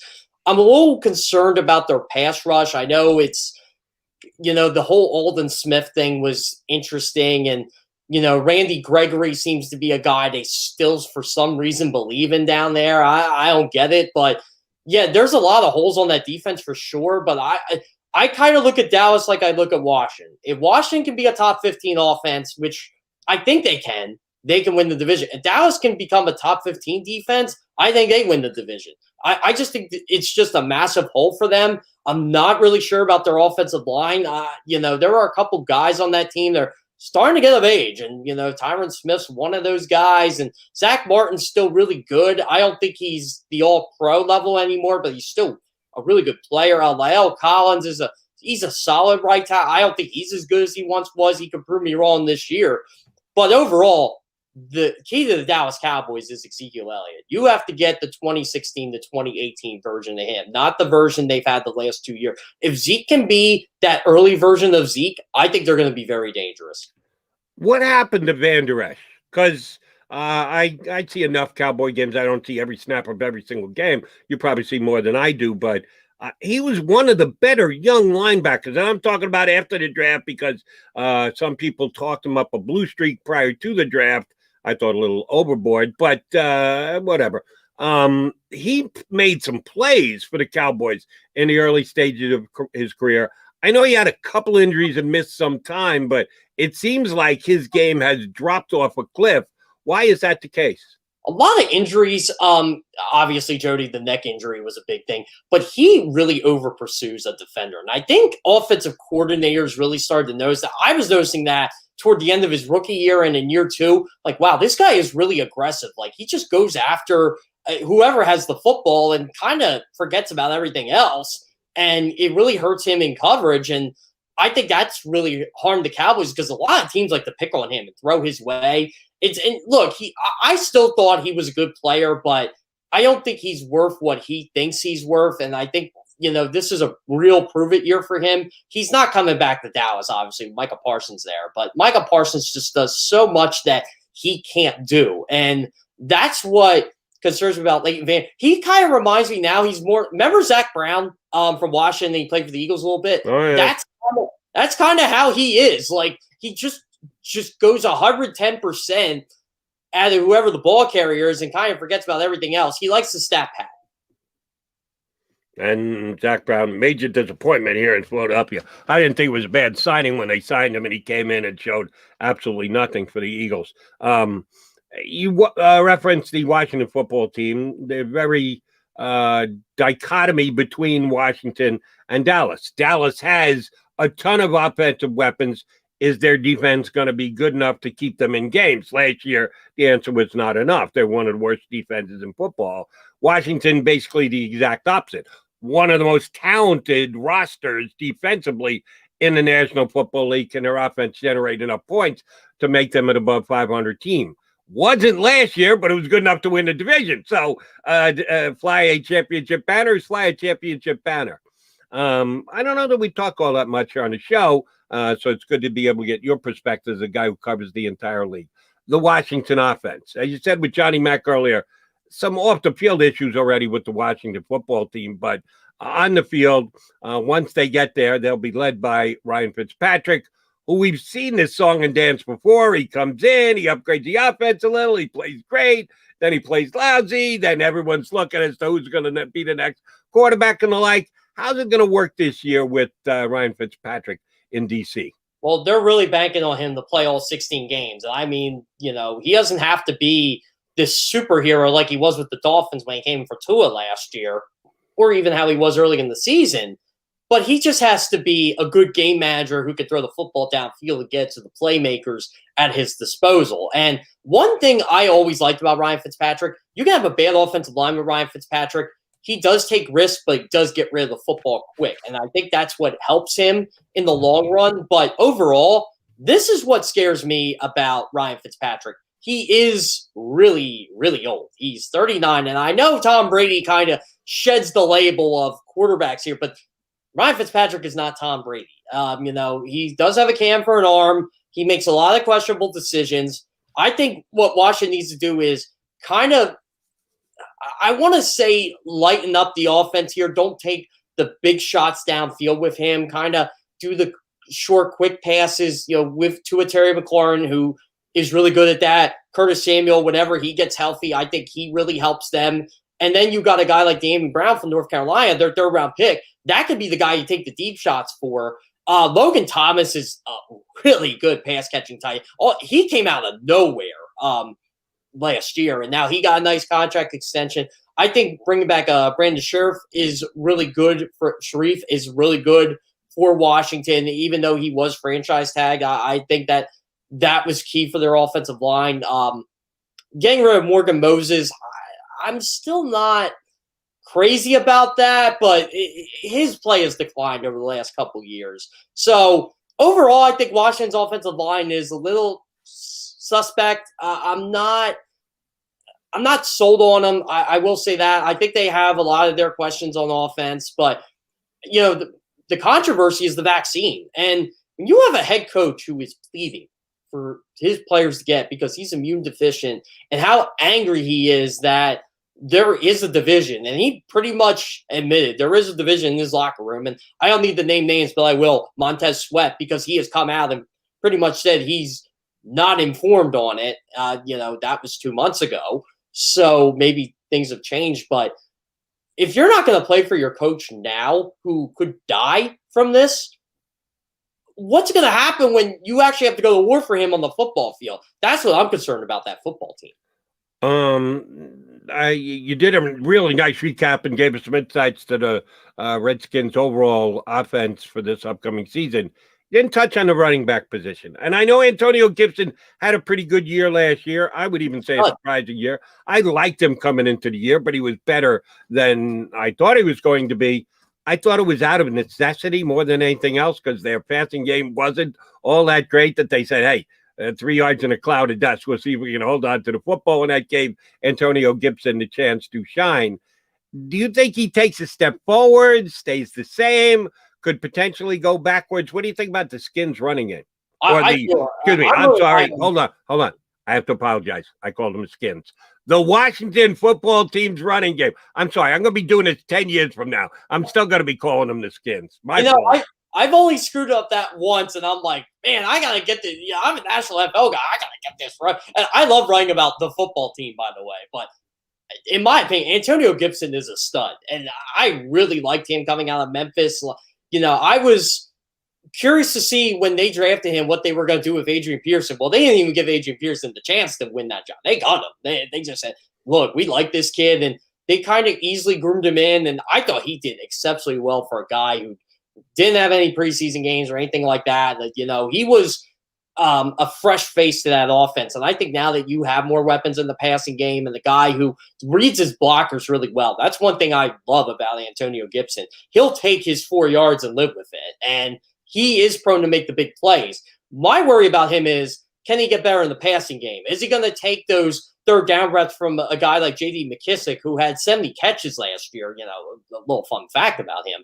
But I think him and McKissic and Antonio Gibson could be a lethal 1-2 combo if you let them be that. But I think what Washington really wants is Gibson to be that third down back. And I got to go by what Ron Rivera has said in minicamp and from what they are thinking here. They expect Antonio Gibson to really just kind of, and I'll use the Eagles terms, take the reins here and be that next great running back. And I think he has the potential to do that, Jody. I'm really high on this guy. I like the way he runs the football. It doesn't seem to fumble the ball much. He comes from this is why I was high on Kenny Gainwell when the Eagles drafted him. Memphis just churns out good running backs all of a sudden, and they're all ready to play immediately. And Antonio Gibson was one of them. Yeah, you're a little higher on him than I am. I thought he was an okay spot in the third round where he was taken in the draft. If anything, I would say he was slightly overdrafted. But damn, year one, if he didn't look like good enough to be a third-round evaluation, I'd admit that he played better than I thought he would. Yeah, I'll say he won't play as well here in year number 2. If he gets better, yeah, he's going to be a bell cow back for them because McKissic basically is one of the best pass-catching guys out of the backfield, but he's not going to get a whole bunch of carries. All right, it's Jody McDowell, Jeff Kerr, your Birds 365, guys. Come back. We'll do our final segment. We'll turn our attention back on the Birds. Today, day 2 of Eagles training camp. We'll look back at some of the things we saw and some of the things we learned on day number 1 next year on Birds 365. I get scared sometimes. Of a lot of things. Joining in. Decisions. The dark. The dark. But I once heard someone say, But as I always say, it's okay to be afraid. As long as you face the fear. And keep moving forward. Wherever you are in life, count on the name trusted in insurance for over 80 years. Independence Blue Cross. The savoring taste of a good bag of beef jerky is so enjoyable at any time of the day, as long as you can find it. Here's what we suggest. Pure Bull Beef Jerky is our answer, and soon it will be yours. Locally produced in the Philadelphia region, this high-quality, healthy protein snack is easy to secure. Go to steersnacks.com, and you'll see hot garlic, tropical heat, Pure Bull dry rub, and our favorite, Huck and Fod. What's that? Huck and Fod. Go now to steersnacks.com. Welcome to the Wildwoods, the perfect place where you can safely do everything or nothing at all. Catch a wave, take a nap, go for a drive, grab a bite. It's your vacation, and we're doing everything we can to make it a safe one. The Wildwoods. Your vacation, your way. The International Brotherhood of Electrical Workers, Local Union 98, is a proud sponsor of The Labor Show with J. Doc and Krause every Saturday night from 6 to 8 p.m. IBEW Local 98's highly trained and superbly skilled electricians are the best in the business, setting the highest safety standards in the electrical industry. So when you're planning your next industrial, commercial, or residential project, choose an IBEW Local 98 union contractor. Learn more at IBEW98.org.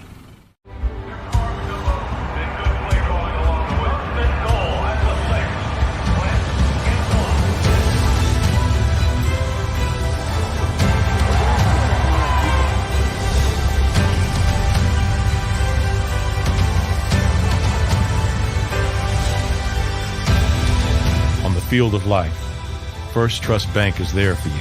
Champions on 3. 1, 2, 3. Because Philadelphia dreams deserve a Philadelphia bank. This is a key. It's a family tree. It's a pair of wings. It's a secret handshake. And a ticket to anywhere in the world. It's more than a uniform. It's the door to a world most people only dream of. There's Strong, and then there's Army Strong. Try it on at GoArmy.com.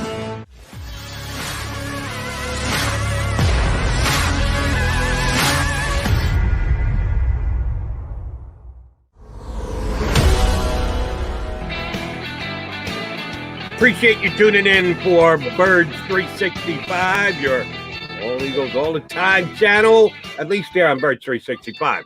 Jody McDonald, my usual partner, John McMullen, already heading down to Eagles camp day 2 of the preseason for the Eagles. He joined us in hour number 1 in a guest role, which was actually kind of cool. It was a little weird, but it was kind of cool too. And hopefully we'll get John up again tomorrow because he's at Eagles camp again today. Jeff Kerr, CBSSports.com, NFL writer, filling in for Johnny Mack. All right, here's one of the things I want to talk about with Jeff during the final 20 minutes here today. Eagles coaching. I'm pretty sure we discussed this with you earlier when we had you on as a guest, but I want to go back and just recheck what your stance was. When the Eagles decided to move away from Doug Peterson, I thought it was very confusing when owner Jeff Lurie, when he met the media, when it was announced that Doug Peterson wasn't going to be back, and he said, well, Doug Peterson didn't really deserve to be fired, but I'm firing him anyway. I didn't get that. I was well on the record saying that if Jeff wanted to move on from both Doug Peterson and Howie Roseman, I would have understood it, because 4-11-1, just 2 years removed from winning a Super Bowl, pretty damn embarrassing. And if Jeff wanted to get the big broom out and sweep it clean and hit the restart button, I was okay with that. Or if he had said, listen, these guys have earned a little latitude. We did just win the Super Bowl 2 years ago. So despite this being embarrassing, I'm going to stick with both of these guys. I would have been okay with that. He did the one thing I didn't think he should do, which was fire one and keep the other. So Doug Peterson was given his walking papers and Nick Sirianni was brought in. What was your overall take on the Eagles deciding to let Doug Peterson go after last year? So that was a crazy weekend for me, honestly, Jody. That Friday, he was fired on Monday, I believe. It was either Monday or Tuesday. But that Friday, I remember I was talking to couple people and they're like, hey, Doug did not have a good meeting with the Eagles. And I'm like, what are you talking about? Like, what do you mean not a good meeting? And they said it's over. And I know it was over coordinators, but they're like, it's over personnel decisions. And I'm like, so what does that mean? They're like, I don't think he's going to be here. And I'm like, okay, I didn't want to run with it because, I just don't do that. I had to hear from other people. So I'm just like, okay, I'll keep a tap on it, that type of thing. And then Monday, they just came out with the bombshell. Doug's gone. And I'm like, oh, wait, aren't you guys a little late in the game to be doing this? Like, half the head coaches have had their first interviews already around the league. And, they wanted to bring in Arthur Smith, and they wanted to bring in this. I'm like, Arthur Smith ain't coming here. Like, none of these guys that you want they're already going on their second interviews, or they can interview because you waited too long. And it just seemed like a pretty brash decision. Like, okay, well, we don't want Press Taylor as our offensive coordinator. We want you to bring an outside guy. Well, they tried to do that. They tried to bring in Graham Harrell before, and he didn't want to come here. I don't know what the reason was. Was it because they didn't want to work with Carson Wentz? Did they want to fix Carson? I just don't understand. And this is pre-pandemic. This is 2020. And so I'm looking at it as, okay, who are you going to actually get here? And, I remember I did my list of head coach candidates, and the guy I really wanted was James Urban from the Baltimore Ravens.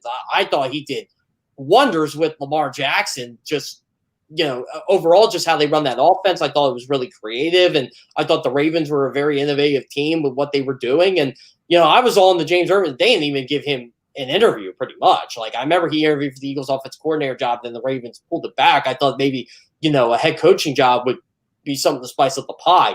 That obviously didn't happen, but I remember thinking, I didn't even name Nick Sirianni on my 10. And then I started thinking when they brought him in, I'm like, you know what? This kind of makes a little bit of sense here. And I thought they were going to bring him in familiarity with Carson Wentz, but then, you were already hearing things like Carson Wentz pretty much was out the door anyway. So I'm like, okay, maybe they're just bringing in the guy that had a really good interview and they liked him and they liked his ideas. And, everybody overblew the first press conference, Jody. And, I was just like, okay, Andy Reid didn't have a great first press conference either, as I recall. And I was 11 years old at the time. I remember listening to him like, wait, this guy's really our coach? And, he had a lot of background, when you read into him. And so I'm thinking, okay, you know what? This guy's done a lot with Jacoby Brissett, with Phillip Rivers, twice with Phillip Rivers. He could coach wide receivers, and Lord knows the Eagles needed a good wide receiver coach anyway with good background. And I like the hires he was making and the changes he was doing. And I don't know. Like, overall, I did not agree with the firing of Doug Peterson. I thought it was a little brash, but it was – at the end of the day, I think they ended up making the right move just because of the guy they hired. And, I just think they wanted a change. And it may have been changed for the sake of change, but I think it was a necessary change. So they got to change, and Nick Sirianni has taken over. And I, like you, thought that the over-analysis of his first press conference was a bit much. I think he's actually handled himself much better with the media thereafter.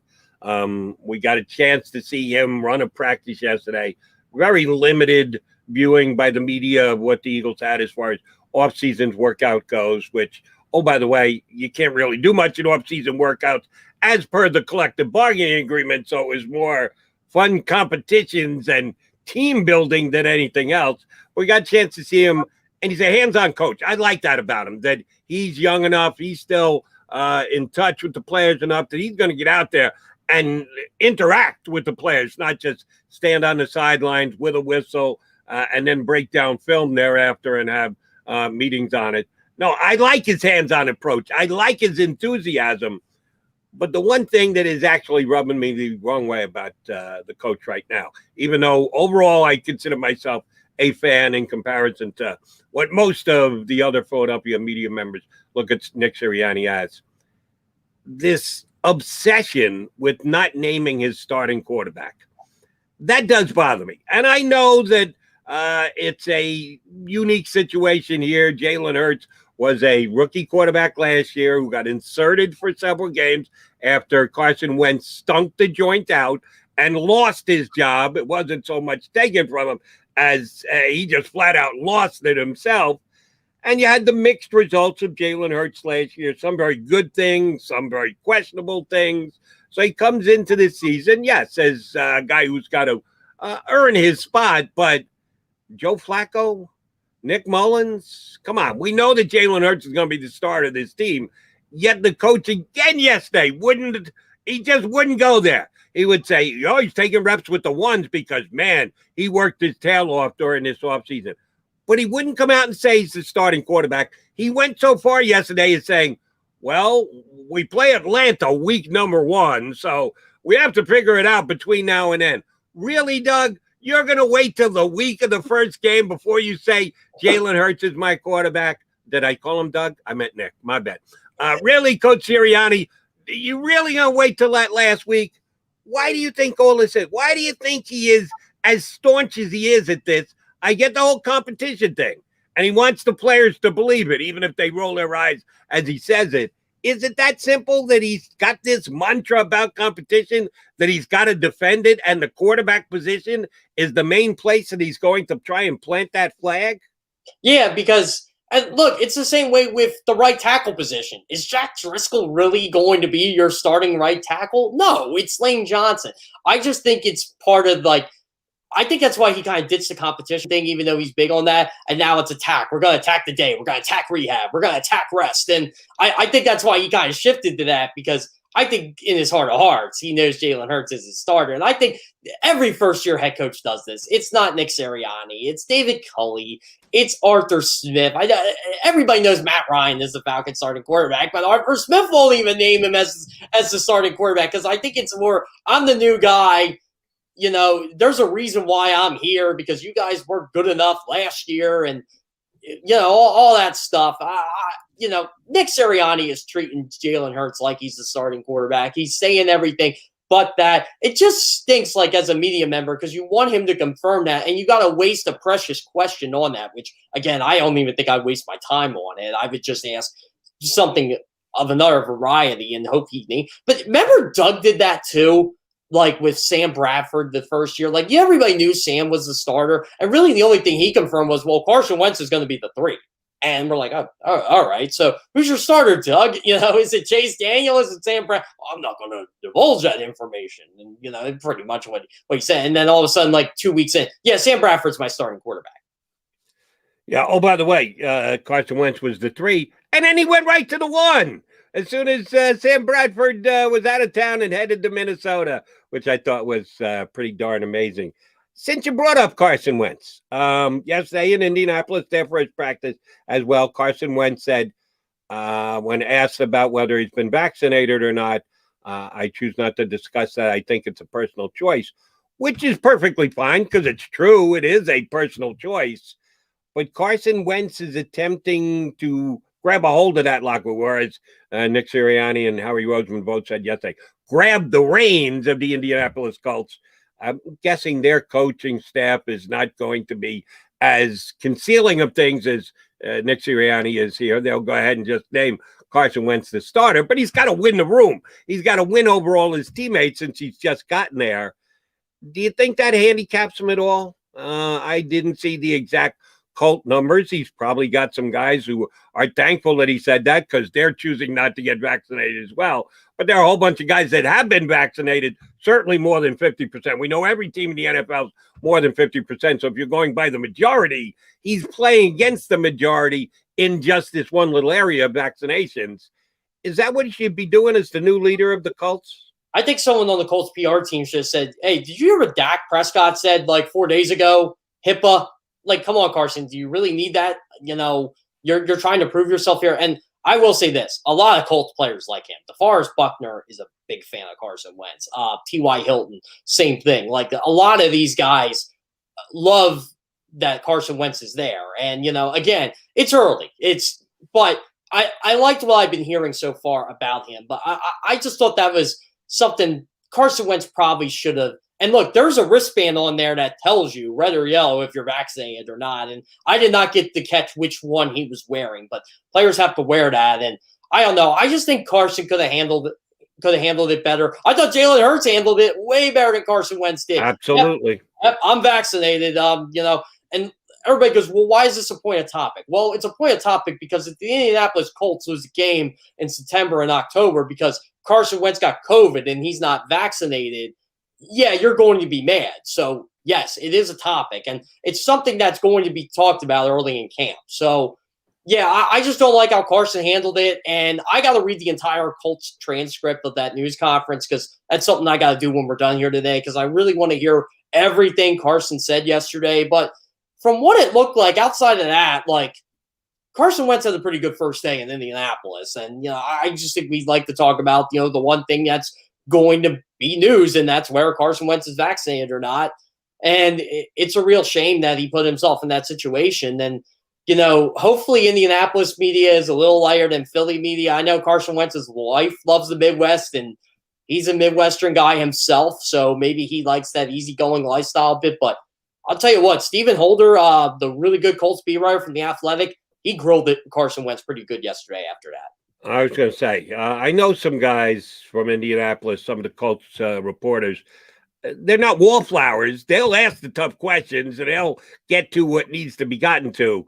It's just the mass numbers. As many people try and get on that Eagles pass list to be down there and cover the team, they're not getting the same number of requests in Indianapolis. So it will be easier on Carson in Indy than it was here in Philadelphia. All right, last thing, I'm going to ask you to look into your football prognostication crystal ball. We're talking about his ability to lead and how the media is going to handle him out there. At some point, it's all going to become white noise because Carson Wentz is going to have to play football. And then depending on how he plays, his attitude, his vaccination status, his teammates appreciating him or not appreciate him will all become second nature. How do you think Carson's going to play this year in Indianapolis? I think he'll be, I don't want to say great because I think this year has to be a prove-it bounce-back year for him. I think if he does the 2019 version of Carson Wentz, I think that'll be good enough for Indianapolis to go to the playoffs because let's face it, the Texans are terrible. The Jaguars are going to be a lot better because of Trevor Lawrence, but they're not a 7-8 win team, anything like that. And we still don't know what Urban Meyer actually brings to the table here. But really, their competition that AFC is Tennessee. The Colts were a playoff team with Phillip Rivers last year. I think if you get Phillip Rivers' production out of Carson Wentz, the Colts will take that because Jonathan Taylor is going to be a year better. They have the best offensive line in football, at least in my opinion, and they just paid Braden Smith a ton of money, proven that. their right tackle. Carson Wentz is not going to get hit in Indianapolis. If he does, that's on Carson Wentz because Phillip Rivers was barely touched last year. Right? He was only sacked 21 times. I think he was only hit 28 times. That, in terms of quarterback hits, that's really, really good. So I'll look at that. I think Carson will be fine there. My issue is what's going to happen when he has a bad game, because he's going to have a bad game. He does, and how's he going to react to that? Is he going to be like, oh, here we go again? Or is Frank Reich going to be able to calm him down? Because he's getting everything he wants here. He got Frank Reich as his head coach. He got out to the Midwest. He's away from Philadelphia. He's in a town where the fans all of a sudden love him again. And I think Carson Wentz needs to be loved. And right now he is. But what's going to happen when the Indianapolis Colts all of a sudden start to, if they do, I don't think they're going to because they're a good football team, start 3-5 and he's not playing up the snuff. What's going to – and by the way, Jody, this is something that doesn't get talked about much. The Colts wide receivers, they're deep, but there's no stud there. Like it's T.Y. Hilton's still a good player. He's not T.Y. Hilton anymore. Paris Campbell's always hurt. Zach Pascal's solid. Michael Pittman can be really good. And I think that's what they're banking on in Indianapolis. Michael Pittman to kind of be like, I don't want to say Alshon Jeffrey, but be a younger version of him and kind of, again, take the reins as that stud wide receiver, be that future number one. And, Jack Doyle and Mo Alley Cox, they don't really move the needle for me that much. Mo Alley Cox had a good start the last year, but overall, he gets injured a lot too. So, yeah, it's pretty much they are relying on Carson Wentz to kind of be 2017 Carson Wentz again, but I don't think he has to be that. As long as he's a 2019 version and they make the playoffs, I think they'll be satisfied. Well, that's another thing you and I are going to disagree on. And since we're going to do a bunch of shows together, don't know about during the season, but when we have you on as a guest, I'll remind you that I think you're overrating the Colts a little bit. I think you're overrating Antonio Gibson a little bit. I'm going to give you one more chance to look into the crystal ball and give me a suggestion of the future. Any significant story out of Eagles camp day 2? We talked about all the storylines here from day number 1. A lot of them are going to be the exact same again here in day number 2, but maybe something will be different. You want to take a little guesstimate with us here as to something that may be different? Somebody who got on the field today who didn't yet, Jalen Reagor or something along those lines. What do you think we'll be talking about most tomorrow here on Birds 365? I think we will be talking about how Jonathan Gannon runs his defense because he is going to speak today, and we're going to give him a lot of questions. So I think it's going to be Milton. Fletcher Cox kind of leaked this. Milton Williams, their third-round pick, played the edge. That's going to be something. How's Jannard Avery going to look at linebacker? How's Joe Osman going to look at linebacker? I think there's going to be a lot of stories in there. Who's going to line up in the slot? I know yesterday it was Avonte Maddox, but where's Zach McPherson going to be? Kayvon Wallace was with the first. There's going to be a lot of defensive storylines today, I feel. There you go. Much better than his Gibson take. I agree wholeheartedly. You remind me about this all year. Oh, of course. This is what McMullen and I do. If you're going to do the show with me, you got to get used to it. I'm going to remember when you say something that I think you're wrong. Every and I'm time going to, they're like through the bars at the zoo. Antonio Gibson did. I'm not afraid to poke the animal, and I will continue to do that to you, Mr. Kerr, as well. Hey, good show today. It was good to have you back again. We'll do it again tomorrow. Johnny Mack heading to Eagles camp. So Jeff Kerr and I will be here 22 hours from right now, right back with you on Birds 365. If you missed any of today's show on the JAKIB Media channel, listen to the podcast on your way home. Available on YouTube, Apple,